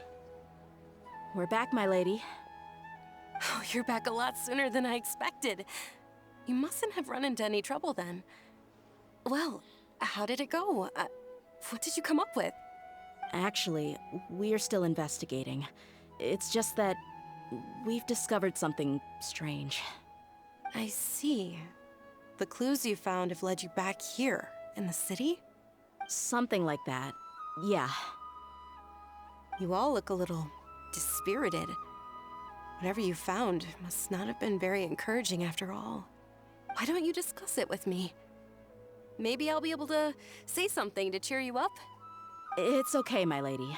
It's not so much about me being upset with my father or anything like that. How should I put this? So something is wrong. Even the Traveler and Paimon have been uncharacteristically quiet. On any other day, Paimon would have already waved to me with a smile and shouted, Dunyarzad, we're back! So tell me, what happened? Well? My lady, please prepare yourself for what we're going to tell you next. It concerns the Master. The Master? You mean my father? Okay, I understand. Don't worry about me. I'll listen as attentively as I can. Dehya manages to explain the results of the investigation to Dunyarzad. My father has been supplying goods to Dakan al-Akmar? Yeah, it makes as little sense to us as it does to you. I've never doubted the Master's integrity, so I'm having a real hard time rationalizing how he could ever support an infamous brigade like them. Maybe he's not actually aware of the full story and just stumbled into the deal by accident. Yeah, but that feels unlikely though. I can't help but agree with the Traveler. Huh? You mean you feel the same way, Dunyarzad? Thank you for sharing all this information with me. Since you've told me everything you know, I should also tell you about some doubts that I've been harboring for quite a while. In the past, I thought that my father hired a bodyguard for me so that I wouldn't run away and get lost. However, there are plenty of capable mercenaries in the Corps of 30. Why did my father go out of his way to hire Dehya? About that. Well, the Homayanis really needed bodyguards, so they reached out to the Blazing Beasts. Later, the Master told me that I was one of the best mercenaries he'd ever seen, and that I should stick around to become one of his bodyguards. He offered me a pile of Mora, so I just signed on. Well, but that didn't really answer my question. Just think about it. Why did my father specifically reach out to the Blazing Beasts? Maybe the Corps of 30 just didn't have anyone available, or maybe someone recommended us. I've never given it too much thought. I think I get what you're saying. You think none of this was a coincidence. Precisely. At first glance, nothing seems strange or out of place. But there are many parts of the story that don't actually make any sense. If my father had always been in contact with Dakan al-Akmar, then it would make sense for him to bring Dehya into our house. You mean the goal all along was to get Dehya to be your bodyguard? No, that's too much of a stretch. I cut all ties with my father a long time ago. He has no control over my life anymore. But that still doesn't rule out the possibility that your father has still been trying to influence your life without you knowing. So, the Master was not likely an innocent victim in all of this? That's what things are looking like at this point. Sorry we put all of this on you so suddenly, Dunyarzad. It's okay, Paimon. I should actually be thanking you. Regardless of his reasons, if my father has truly been funding a violent group of mercenaries, then it's my duty to bring him back to reason. But is that really the right thing to do? My father has committed many atrocities and deserves all the punishment that he has coming to him. I have zero sympathy for him. You may call me an ungrateful child, but my feelings will remain the same. However, the Homayani family has treated me with nothing but generosity and kindness. If we decide to investigate this further, we could end up implicating the entire Homayani family. I would be biting the hand that's fed me over all these years. Dehya. It's all right, Dehya. If anyone were to ask, you could always just say that I'm the one who instructed you to get to the bottom of this. You don't have to do that, my lady. I'm not conflicted because I'm afraid of taking responsibility. Besides, you're the one we should all be worried about right now. Hey! It's still too early to give up hope! What was that thing about friendship again? True friendship is built on trust. Right, yeah, trust! You said that yourself, Dehya! Besides, there's no if your trust hasn't been misplaced, then he probably has many conflicting feelings as well. Thank you, everyone. That makes a lot of sense. I guess I should always remember the trust that I've placed in people. In which case, my lady, could you ask the Master to come out and have a chat with us? Sure thing. I also hope he'll be able to give us a logical explanation. Let's meet at the usual place then.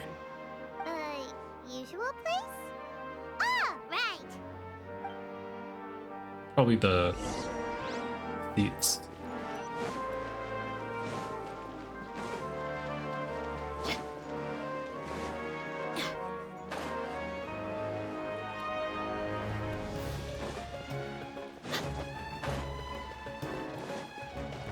Yeah, that place. Let's go.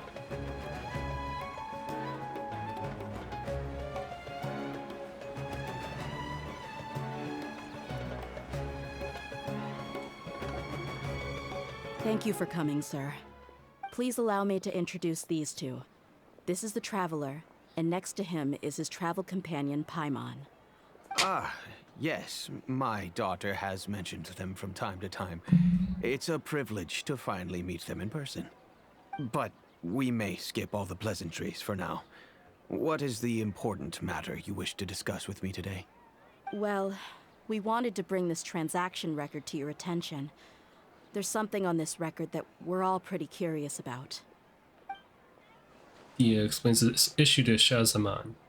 So that's what you found. Huh. Seems like I can't keep everything from you much longer. If you wouldn't mind, we'd like an explanation. Well, it's a long and difficult story.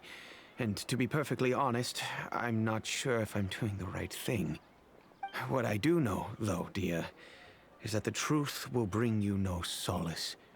If anything, it will likely cause you a great amount of anguish.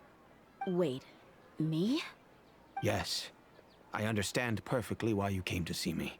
And I am touched by your collective commitment to do the right thing. But knowledge always comes at a price. And sometimes, as they say, ignorance is bliss. Your father, Kusela, and I both believed that. Of course, you have the right to seek and learn the truth, but I must warn you. The facts of this matter may reduce everything you've built for yourself into sand, blowing in the wind. If you must proceed, then Kusela's heartfelt efforts will also fade into the wind like a fleeting mirage. His heartfelt efforts? I'm sorry, sir, but I'm not sure I follow. I've made it this far in life without a single drop of my father's support. I have my own ideals and ways of looking at the world, as well as people and causes that I've chosen to cherish and fight for. None of these things have anything to do with him. I came here today to support you as the head of the Homiyani family. No warning will change my stance on that. I understand. Then let me tell you a little story. Our family once needed to take a trip to the desert when Dunyarzad was just a baby. Along the way, we were attacked by bandits. They had superior numbers and quickly overpowered our bodyguards. When all seemed lost, a group of passerby Eremites lent us their support. Those Eremites were Kusela's brigade, Dekhan al-Ahmar. Kusela's men told me that the attackers were Eremite mercenaries, just like themselves. I was shocked.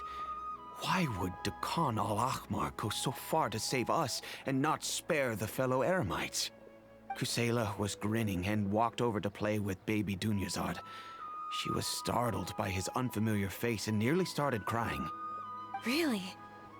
I never knew. He said that he had no particular reason to help us. He just took pity on us because he had a daughter about the same age. We started talking about our children, and I sensed that he was a devoted father. To repay his kindness, I hired his brigade to help out at our estate for a time, and offered everyone generous remuneration. So, that's what happened. It was many years before I saw him again.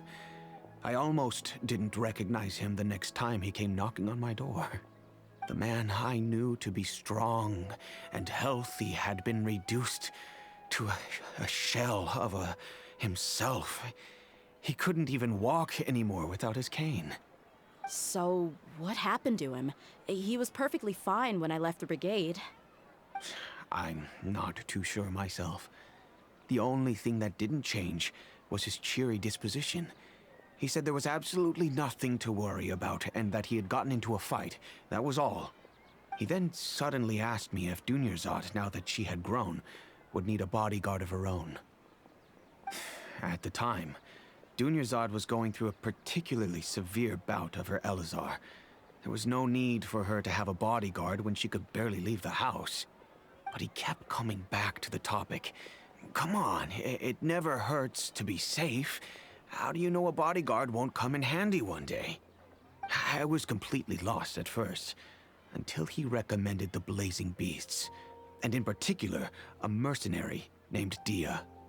So he was the one who recommended Dehya to you. Indeed. He didn't say it out loud, but it was clear that he saw Deshret's relics as an evil group who would eventually corrupt every member in their ranks. He was already beyond redemption, but he hoped that he would be able to detach his daughter from the vicious world of mercenary life. If Dehya could stay in my house and keep working as a bodyguard, then gradually her affinity for the desert would decrease, and she'd be able to leave her previous life behind. And that's why you offered her such generous compensation? Yes, but not just because of that. From the moment that he asked me for that favor, I also began to see Dehya as my own daughter. And that's also why I tried to persuade you to stay when you asked for permission to leave. I was willing to spend however much it took. Kusela saved my daughter and I all those years ago in the desert. I could never refuse him entrusting his daughter to me. He was always like that, acting like he's oh so smart and self-righteous. Kusela said that he'd reimburse me for a portion of Dehya's fees. I refused to take any mora from him, but he'd always send me funds anyway. Eventually, I just accepted them as a token of his gratitude. And that went on for a while until I received another letter from him a few years ago.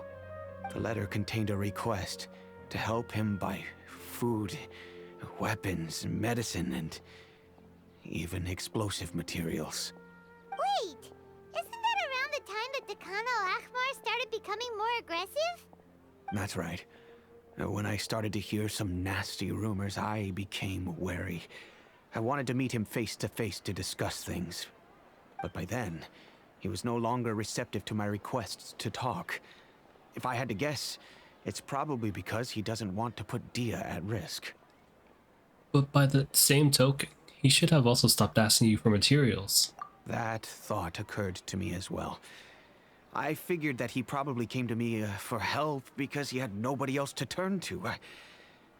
After some deliberation, I decided to send him some food and medicine.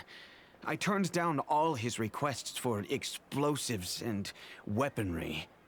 I am aware that even such a reduced gesture of support could lead to others coming to harm, but I could not simply reject his plea for help. In the end, it probably was the wrong decision. I plugged my ears to the rumors and just chose a solution that made me feel least guilty about myself. If you can, please tell me where he is now. None of the things he's doing right now make any sense if he's just trying to keep me from getting tangled up in his world. If all he wants to do is steer clear of me, then maybe he shouldn't have brought me into this world in the first place. Oh no. Dehya, please don't feel that way. I'm just angry because I can't wrap my head around any of his actions. Maybe there's another way of looking at all this. Can you try to believe in him just one more time? I don't know.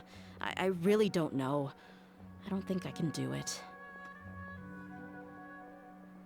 But I guess you do have a point. We haven't uncovered the whole truth yet. We still need to figure out his exact actions and reasoning for these last few years. I'll do my best to help. Of course, anything between the two of you would need to be resolved between you and him alone. I don't know Kusela's exact whereabouts, Outside of supplying his brigade with some goods, I tried my best to avoid getting involved any further with him. However, there's a man on the list named Jawed. He used to be a mercenary in the desert and is now a member of the Corps of 30.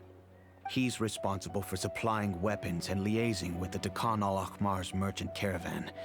I think he should know Kusela's whereabouts. I've heard that he likes to have a few drinks alone and enjoy the cool wind at night outside the tavern. Maybe you'll be able to find him there. Understood. Thank you, sir. Then I guess this is bye for now, unless... I'll stay and be with my father here. To be honest, I'm still a little dazed and haven't finished processing everything quite yet. My father has indeed done something wrong, but if I think about it, I'm also not sure if there was a right way to handle this problem. I feel like our only course of action is to turn everything we know over to the Corps of 30 and let them render judgment. Yes. I am prepared to accept whatever verdict they choose. It's time to face my mistakes.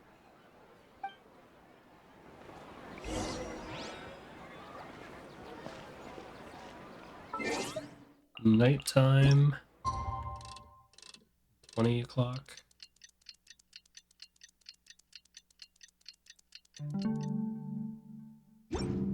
Okay. Tavern.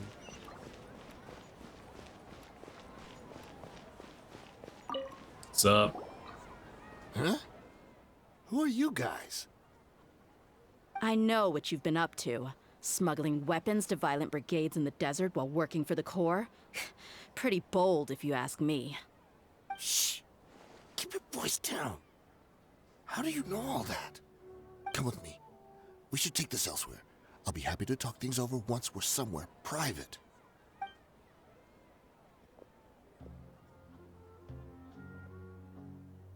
This place should do.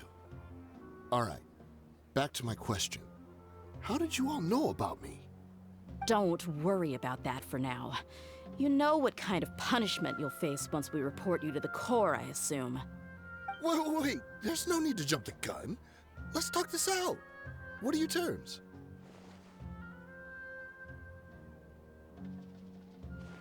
So what's in it for you anyway, Mora? Well, I was a little tight on money at the time, and Kusela took good care of me in the past. I weighed it in my mind, and I couldn't find a reason to turn the opportunity down. I wouldn't only be helping my benefactor, but I could also make some quick Mora. Let me tell you how it is. We're investigating Dakan al-Akhmar, and we're gonna put an end to their operations. If you provide some help for us, then we might just put in a good word later to reduce the terms of your punishment. Hey, why don't we discuss this a little first? Listen, I made quite a bit of Mora from my last run. Just give me a number, and I'm sure we can... Shut it. My patience is running out. You should know when a mercenary is after something other than money. All right, sheesh. But you gotta promise you'll put in some nice words for me later. They're always on the move. Here's the spot they were at the last time I made my delivery to the desert. Feel free to go have a look. I'm just telling you though, it's not on me if they're not there anymore. Sure. And then you can forget about any nice words from us.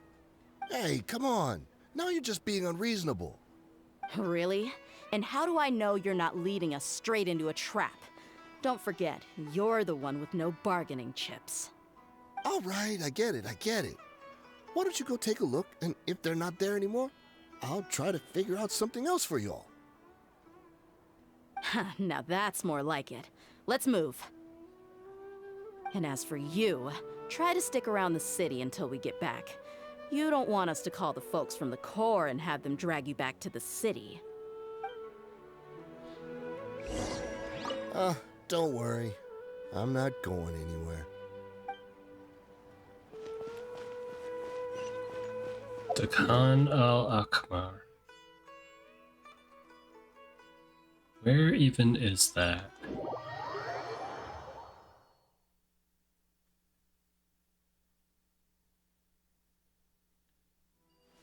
Stay close. No going off on your own. The desert doesn't take prisoners.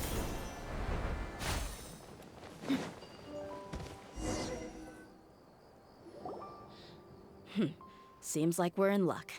That should be their camp right up ahead. Let's go. We'll finally get to the bottom of this ourselves. I'm here to see Kusela. Tell him to get out here. Dehya, why are you here? Dreamwork! Haven't you all done enough? Where? So are you also here to stop us? Stay out of this. It's got nothing to do with you. Let's get it on!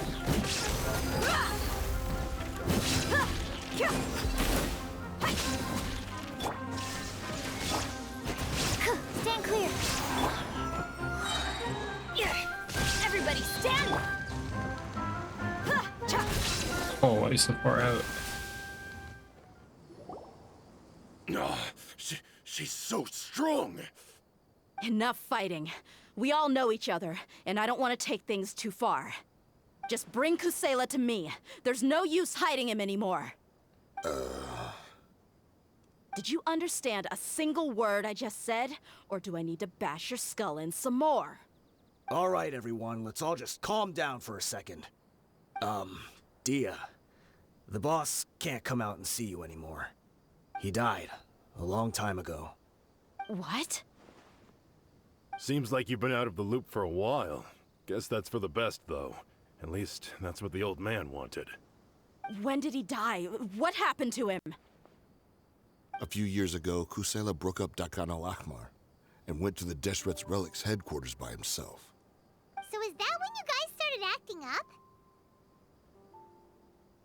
We would prefer to call it taking revenge. Every last person in Deshret's Relics must pay in blood for what they did. So that's why they turned on each other. It was all motivated by revenge. Let me start from the beginning. Dehya, do you know how the head of the Relics maintained order internally? Overwhelming strength and unquestionable authority? Those were a part of it, yes. But just those on their own weren't enough. They had another tool at their disposal. They called it a person's record. Regardless of whether they joined by their own will or were coerced, every person in Deshret's Relics were forced to leave a record of themselves at headquarters. Whether it be their deepest sin, some unforgivable act, or their most immoral exploit, the record served both as a symbol of loyalty and the perfect material for blackmail. So you mean Kusela thought there was no escaping the records? That's precisely it. Every one of us have a record. Me, Bashar, Tikriti, and all the boys who grew up with Dehya and ended up joining our ranks. But you, Dehya, you were never asked to provide a record, were you? I never even knew this was a requirement. You were probably the only person in all of Deshret's Relics who didn't know about it. Ever since you were born, Boss had been trying to shield you from this organization's sinister rules. Not only that, but he also banned all of us from committing any nefarious acts. He said he'd take care of the dues we had to pay regularly to headquarters. But in the end, he was just an ordinary person. What could he do? He was forced to go to headquarters again and again to account for missed dues and incomplete records. He'd come up with all kinds of excuses and get beaten up as a result. We all knew he was doing that for you. He wanted to get you out of this world, no matter what it took. And that's why he became a shell of himself and couldn't walk without a cane. Wait, but that doesn't make any sense.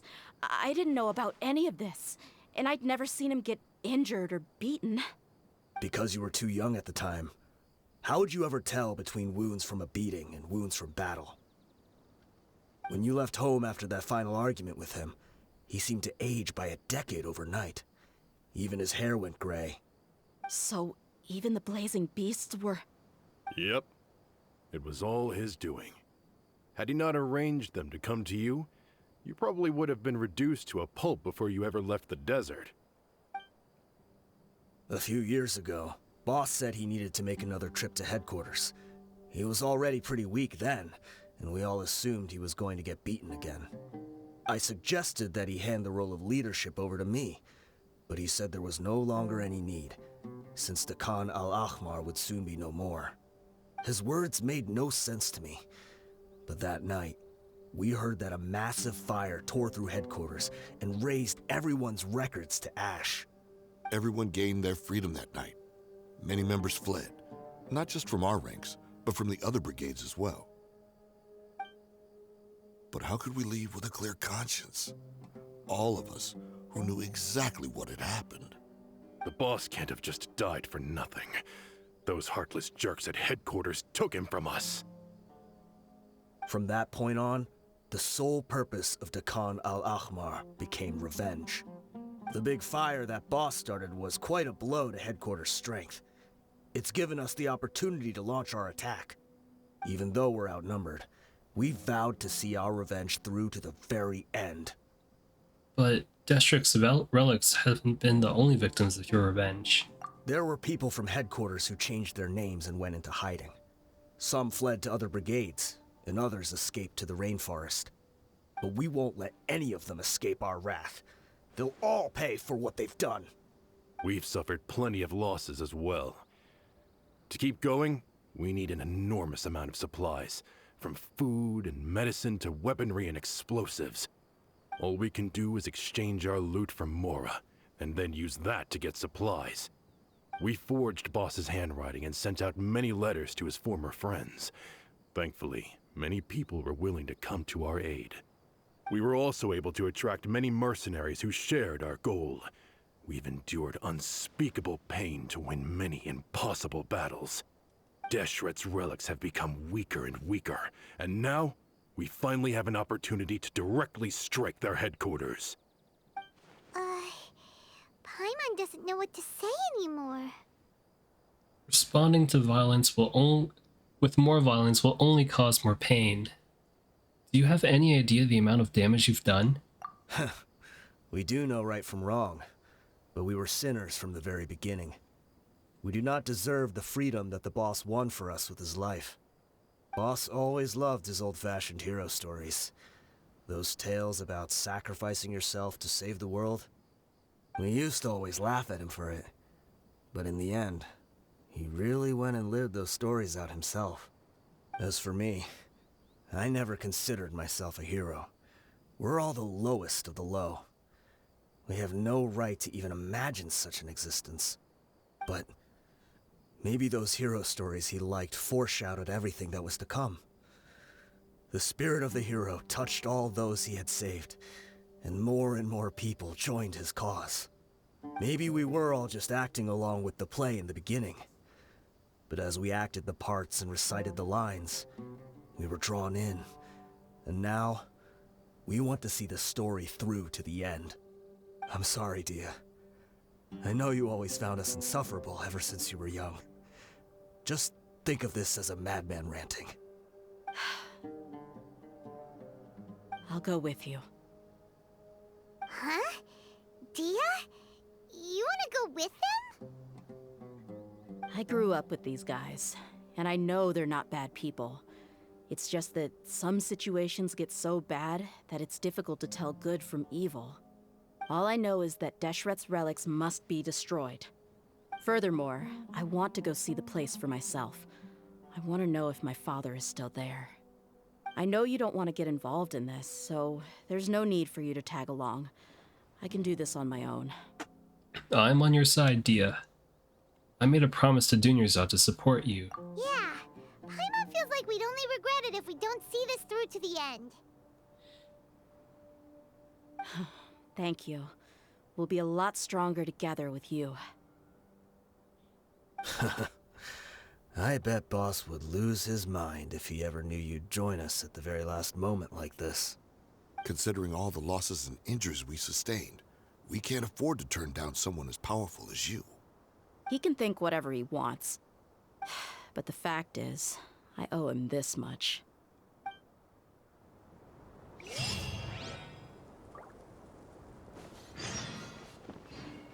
I guess it all comes down to this. What a bummer. I just had to get injured now, right before the final fight. Be sure to punch one of them for me, huh?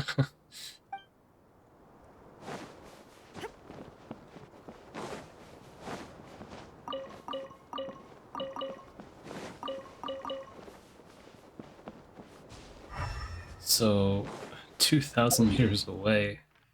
That's a long walk. That's a funny spot, too. Guess I'll start here.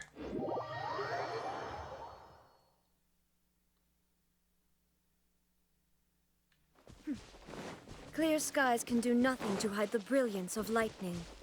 Divine bolts can strike even in the absence of rain. Do you see that tree? Wait, you understand? So, demonstration is not required. Good.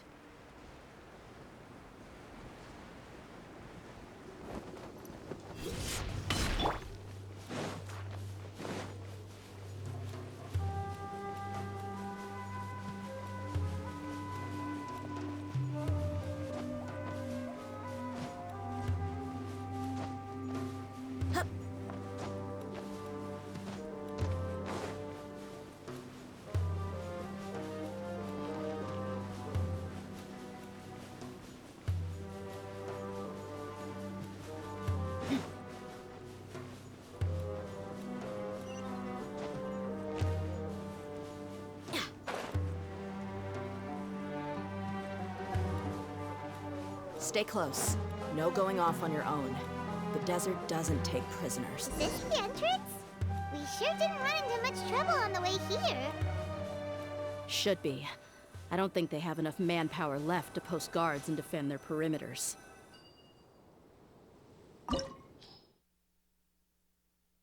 Dendro. Okay.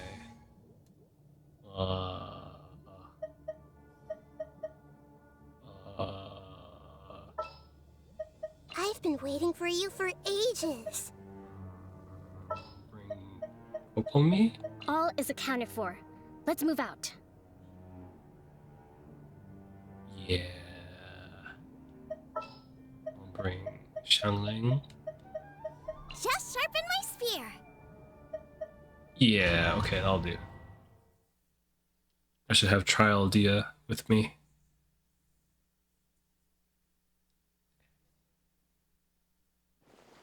Wow. Paimon didn't expect it to look like this on the inside. They should all be holed up in here. Don't know how many people they've got left, though. Who cares? We'll round up all of them. Still, we should be careful. Even if they've only got one shot left, it could still take us out. I've fought through many situations like this before. Yeah, we'll know what they're really capable of once we've landed some hits on them. Deshret's relics may have been a force to be reckoned with before, but their name means nothing now. Yeah, they don't stand a chance with you here. I'll take the lead. I've been here once before. Let me check for chests first. See if there's any goods down here. Oh, okay. Darn. No, my energy, what? Boo. Alright. Oh, are they fighting already? My. Everyone hold hands. Allow me.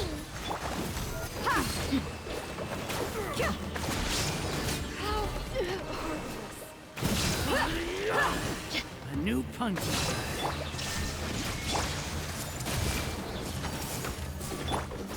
Need more. Let's move out. Hold the line. Buckle up. Lucky today. The Temple of Wisdom.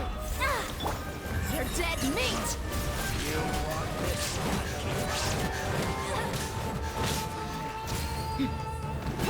Illusion shattered. I see everything. Out of the frying pan. It's allow me. They're coming fighting. Okay. This way, follow me. We're almost there.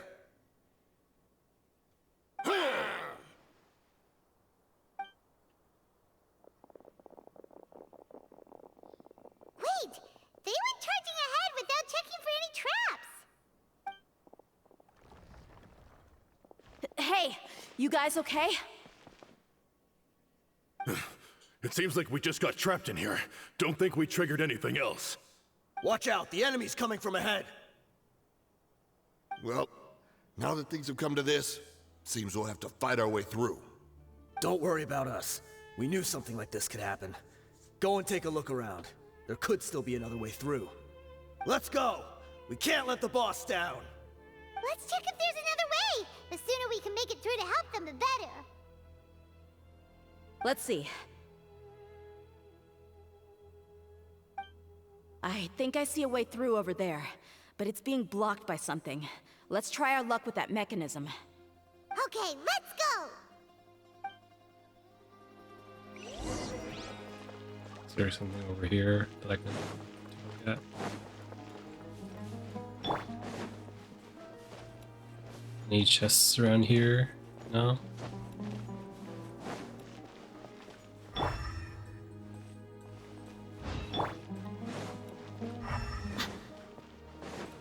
I don't see nothing.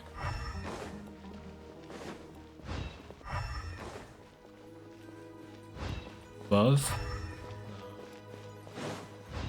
Anything in here? Nope. Okay, moving on then.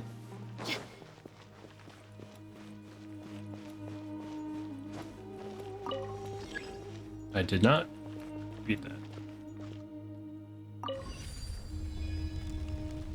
Oh, it's a color puzzle? Oh no.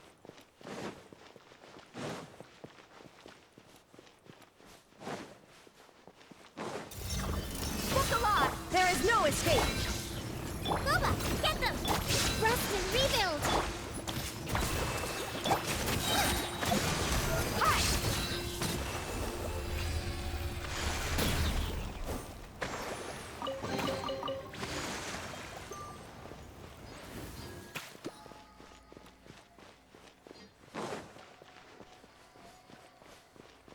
Another mechanism like the one before, but this one's being blocked off in the middle. We just need to adjust it a little. Okay. That. Okay. Okay. I see nothing. Anything over here? These fake chests are messing me up. Okay, moving on.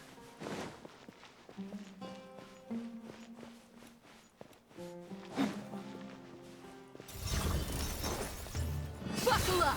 Illusion shattered! Everyone hold hands! Nice and spicy! You're toast!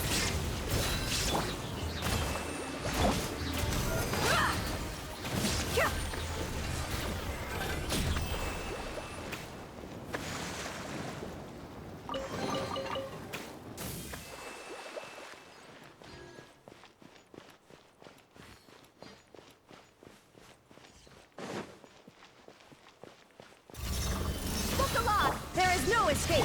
Hey! Sharing my knowledge! Boba, get them! Allow me! Hey, stop! Gloves off!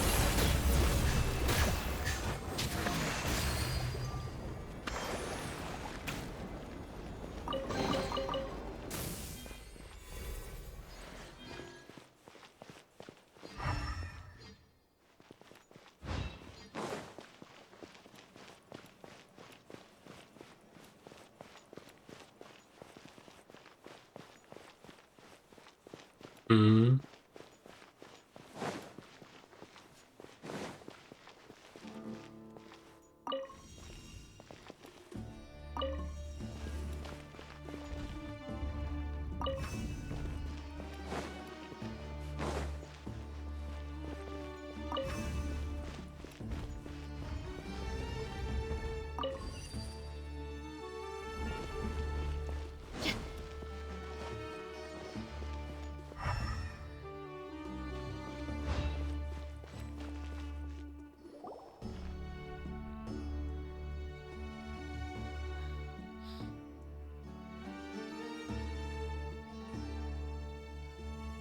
I wasn't expecting anyone to make it through from the other side.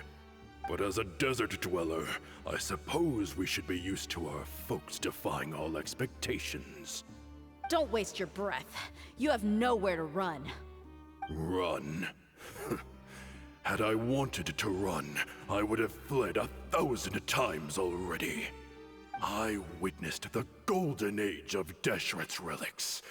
Even if I could leave this place behind, all that awaits me now are endless days of humiliation and ruin.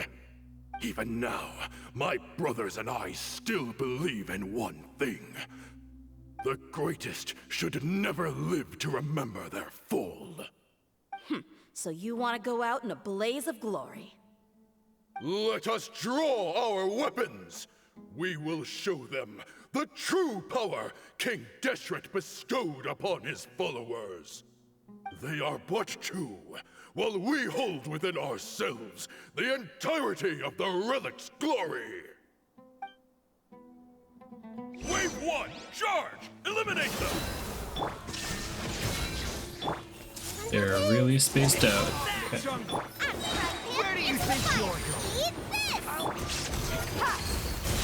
Illusion shattered! You don't think that you've won. We're just getting started.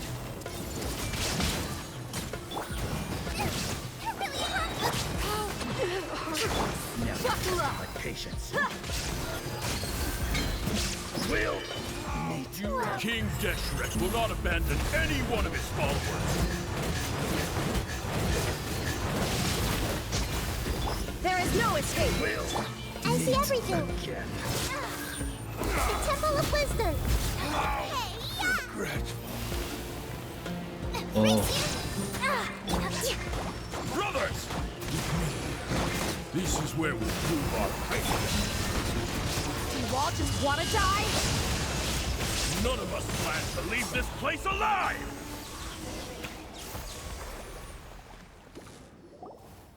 The commander has finally fallen. But they're still coming at us! This place is like a gladiator's ring. They just keep coming no matter how many we beat! Yes! Keep fighting! There's no need to fear, and no need to back down! This is our last stand! When the next wave comes, try to draw away their attacks. I'm going to see if I can take out that high platform.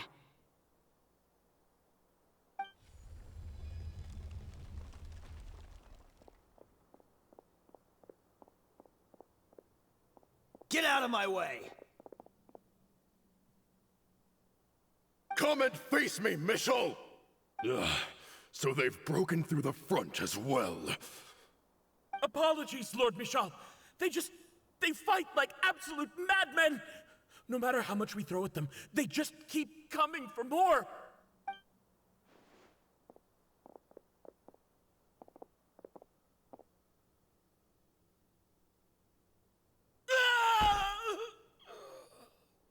So, it would seem like this is the end. Time to pay for everything you've done, Michel. You think I would give you that opportunity? I will be buried in the sand alongside all the rest of our fading glory.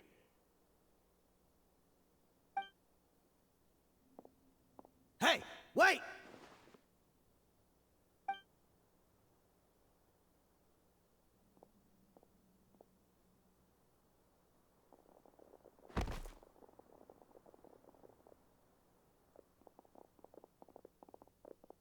We were too late. It's over. There's no more need to fight. But if you're still going to cling on to your so-called mercenary's pride, then I'll give you all a good beating as well.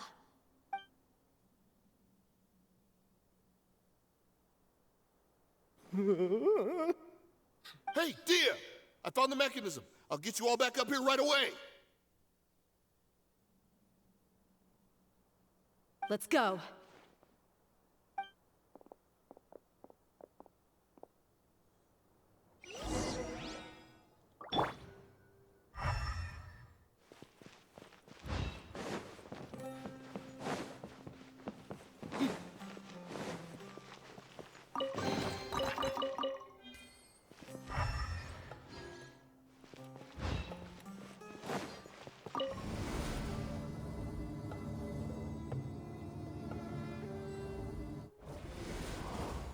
are you filthy rats? And why are you always pestering us? You call yourself a member of the infamous Deshret's relics, and you still can't even tell who's made it all the way to your headquarters? Who knows what intent a bunch of rats may have? We try to catch a couple, and you all just show up on the other side instead. How are we supposed to figure out what you're after? Hey, have you ever heard of a man by the name of Kusela? Why would I know? It's not like I'm in charge or anything. This is your last chance to talk.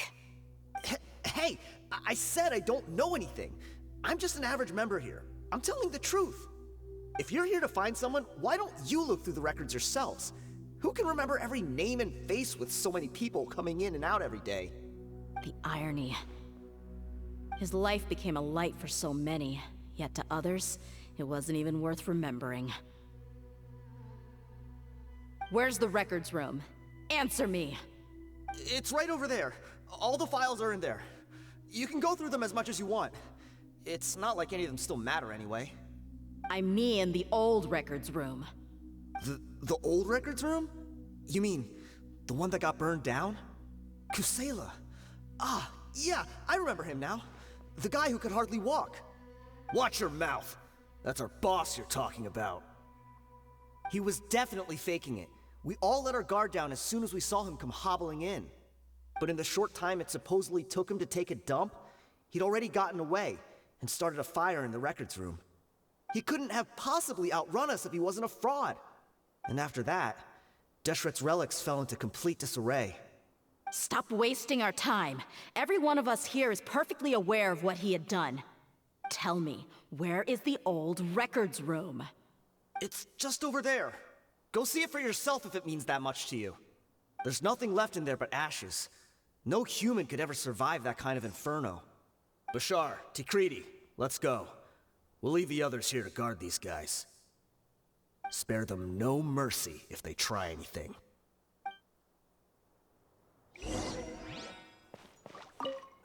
I've already told you everything I know. Can't you just leave me alone?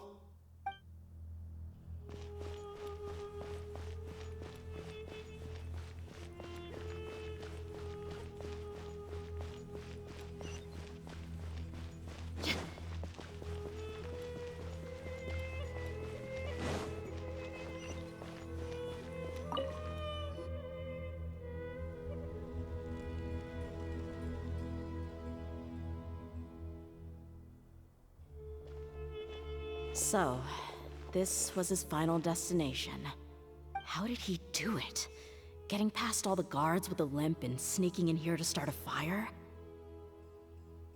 If he was nimble enough to do that, then he must have been able to get out of here after starting the fire, right? Dehya. I'm sorry. I know it's just wishful thinking. Let's look around. Maybe we can find something that's been left behind.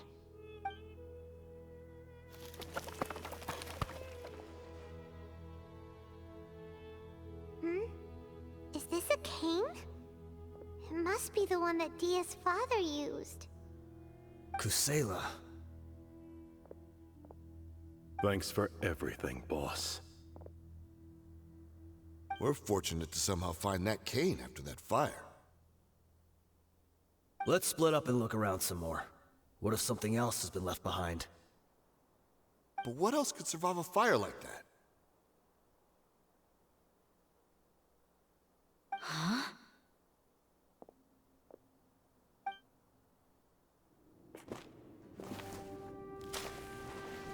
Huh?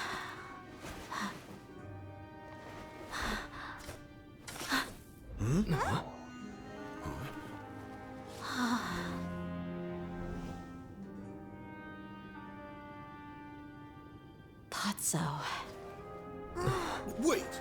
Isn't that the toy sword you played with as a child?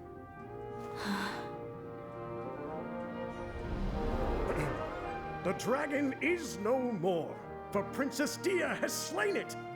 Its head now hangs above the city gates. Her bravery has brought eternal peace and prosperity to us all. Dehya, come on. This is the most important line. You can do it. But Dehya, you defeated the dragon. Everyone's waiting for your speech. Still too shy, huh? All right, I'll do it. I hereby proclaim our victory. Evil shall plague us no more.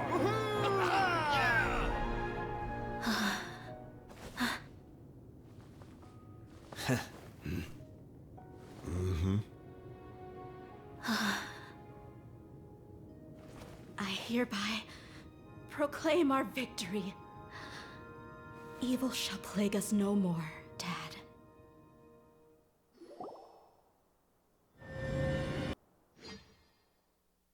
Loading.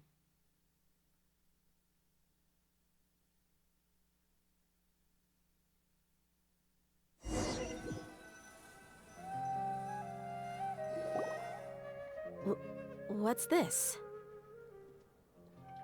We got you some snacks and drinks. All on Paimon's tab. Don't you remember? You asked Paimon what she would do if she were to wake up tomorrow with loads of money. And Paimon said that she would get boatloads of tasty snacks. You looked super confused at the time, but said it was an adorable thing to say. These opportunities don't come by often. So today, Paimon's gonna treat you to a special crash course on Paimon's life philosophy. She rarely spends her allowance on other people. It's really my treat, but you get the point. Hey, this way you get something from the both of us for the price of one. Anyway, the point is that you should eat to your heart's content. You'll feel better for sure once you've gotten something in your tummy. Dunyarzad will also be here shortly. She's already heard that we're back. Aw, thanks you two.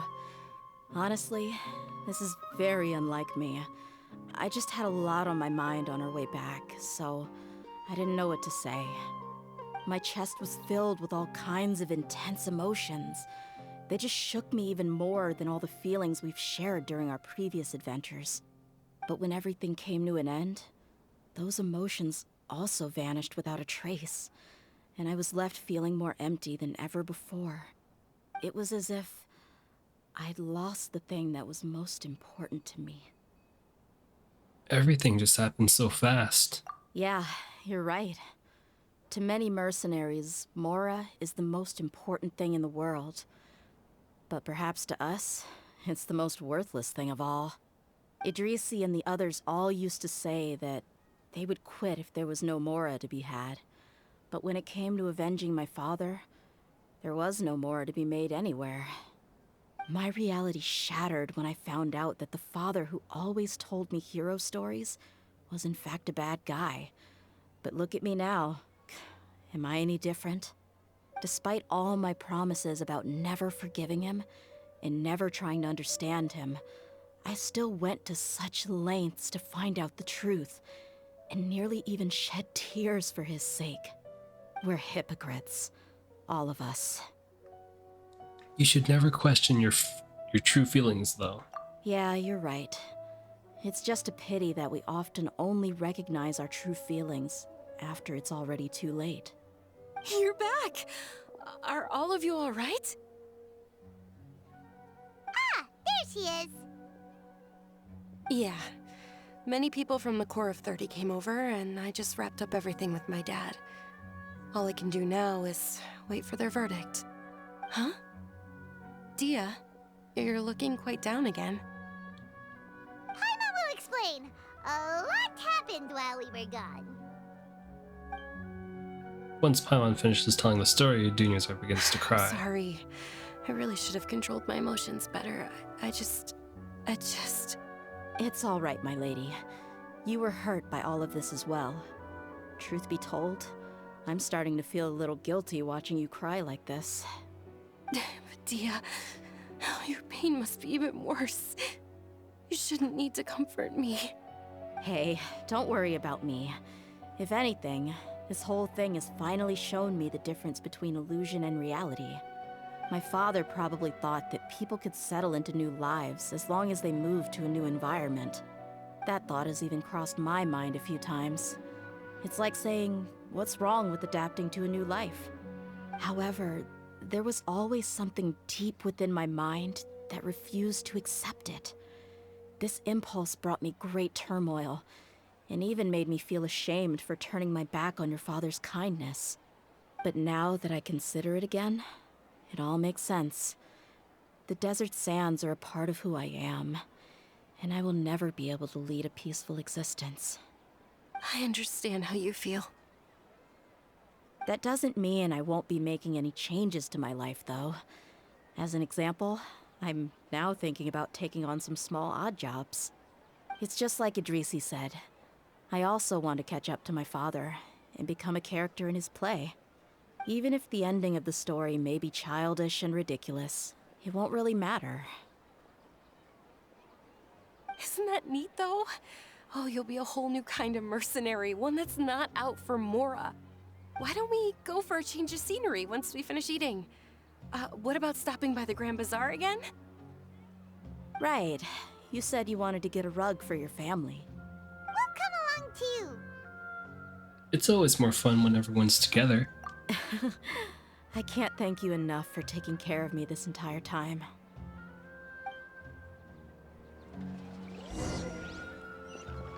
Let's get a rug.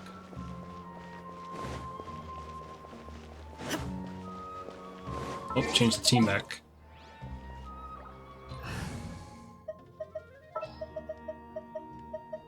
I want to help. Gonna be epic. Got a job.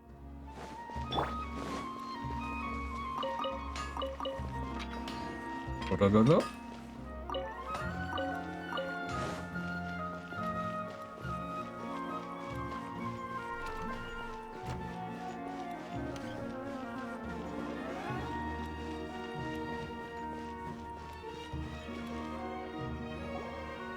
Oh, this rug here is quite something. The craftsmanship is exquisite, and the fabric is also of high quality. Ah, here you are. Finally, I found you. Hey! Aren't you that mercenary who bit his tongue? You can still talk? Wait, are you here to take revenge on us? What are you talking about? Do I look like I could take you all in a fight? I just came here to give you something. I'll be on my way to give myself up to the Corps after this. Once I woke up, I hurried to the Khan al-Ahmar's camp, hoping to alert them to your presence. But when I got there, I found no one except the members who were still too injured to move. Ah, so you probably got there after us. Yeah, they told me that they had exacted their revenge, and everyone had turned themselves in to the authorities. Even that last camp was not going to last for much longer. I had joined the cause to repay an old favor from Kusela. Now that everyone's already turned themselves in, I might as well do the same. One of the injured members gave this box to me, and told me that it contained some of the old man's last possessions. Everything left in the camp will get confiscated, so I figured I should get this to you before the Corps could get their hands on it. Thank you. No worries. We are all just living our own truths. There's no need to comment or judge anyone for it. So this box contains everything that Dehya's father left behind.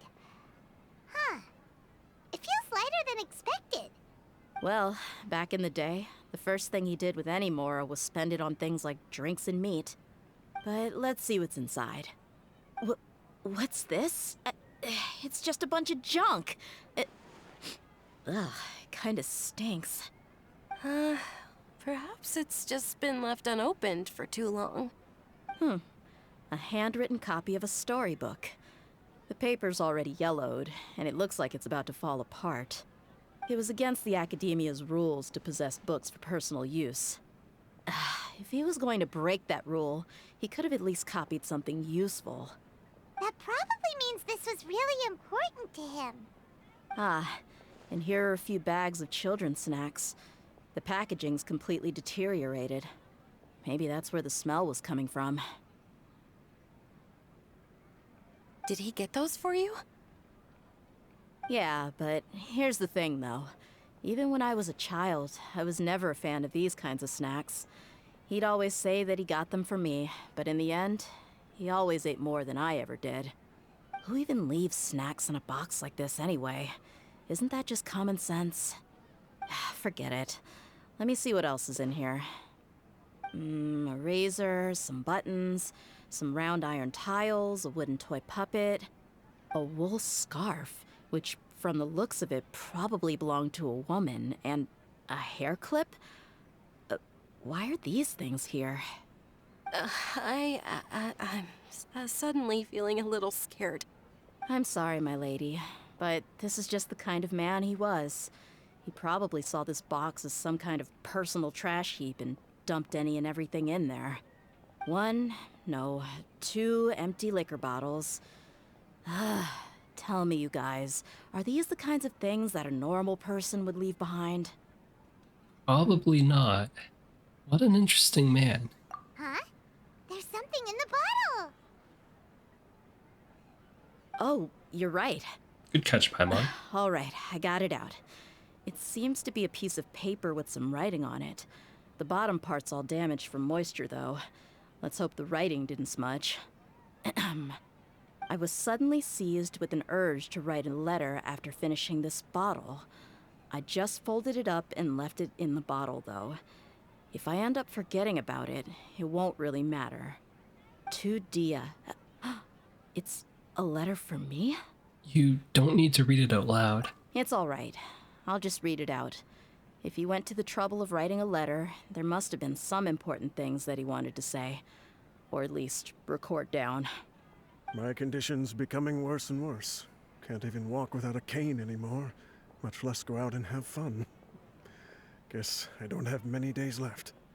If you're reading this letter, then I suppose I'm already long gone. You were adorable as a baby. Everyone loved you. And regardless of whether you were crying or laughing, everyone enjoyed having you in the group. But once you grew a bit older, you were no longer nearly as happy or cute. It's probably Idrisi's fault. He was never up to any good. Can you believe this guy? He can point the finger at himself. Anyway, back to the point.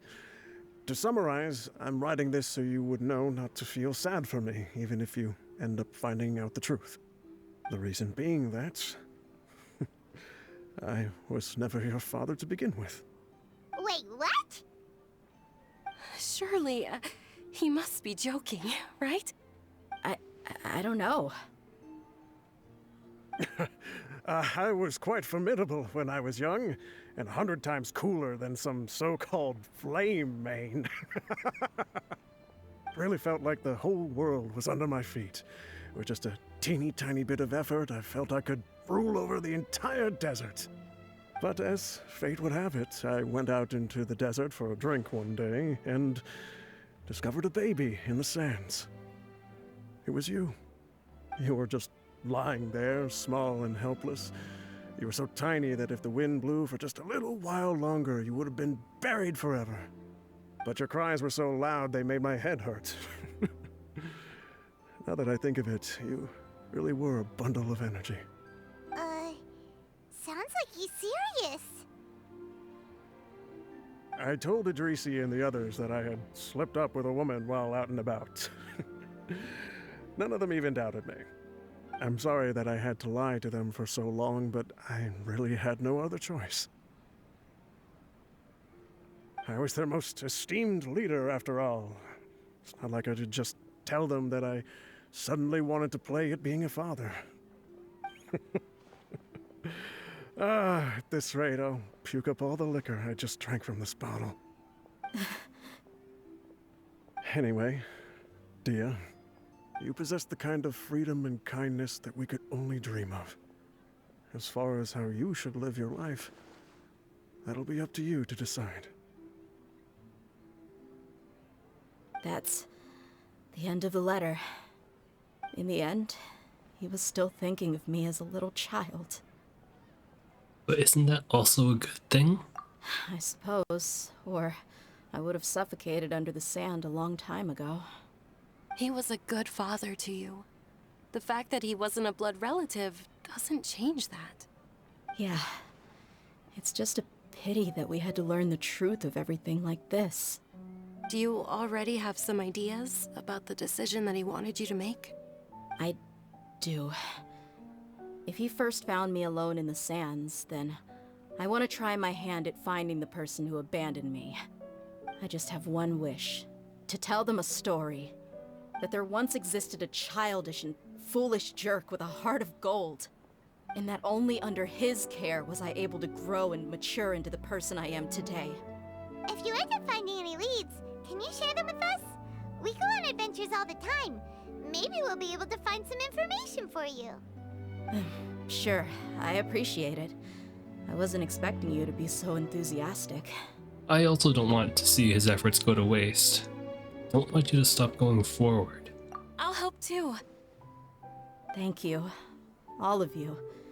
Thank you so much.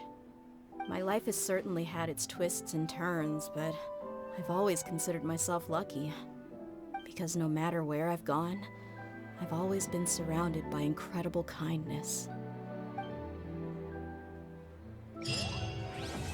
Yeah, that was a good story. Nice.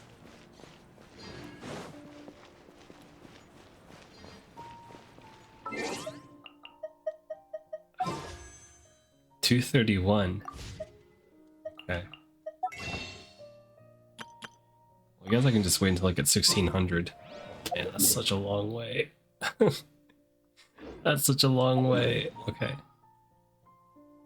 One more round.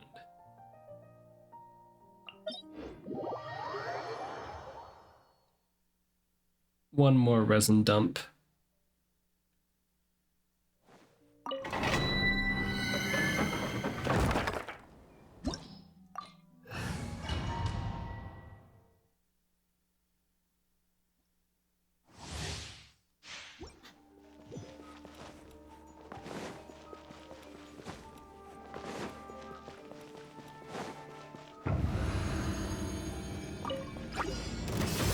Shine down! Absorption test. Get out of here! Animal hypostasis and... Ooh. Teamwork is gloves off!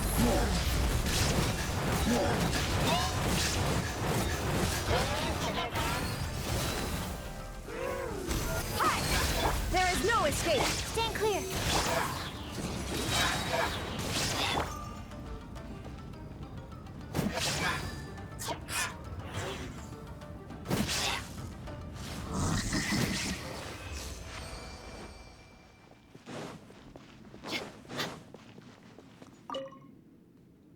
Something good, something good. Oh my goodness. Defense, oh my goodness. Okay.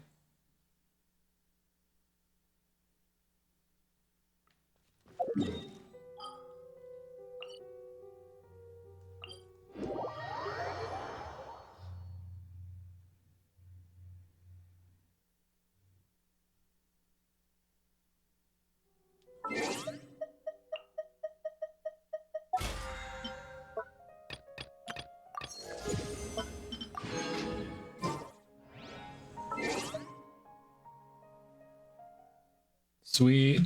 Okay. Got a big session down. That's nice. I still have to do the Archon quest too, so there's still a few things I gotta do. Oh. Okay, we'll call it here for tonight though. Bring it back next time. Talk to you all later. Good night, good night.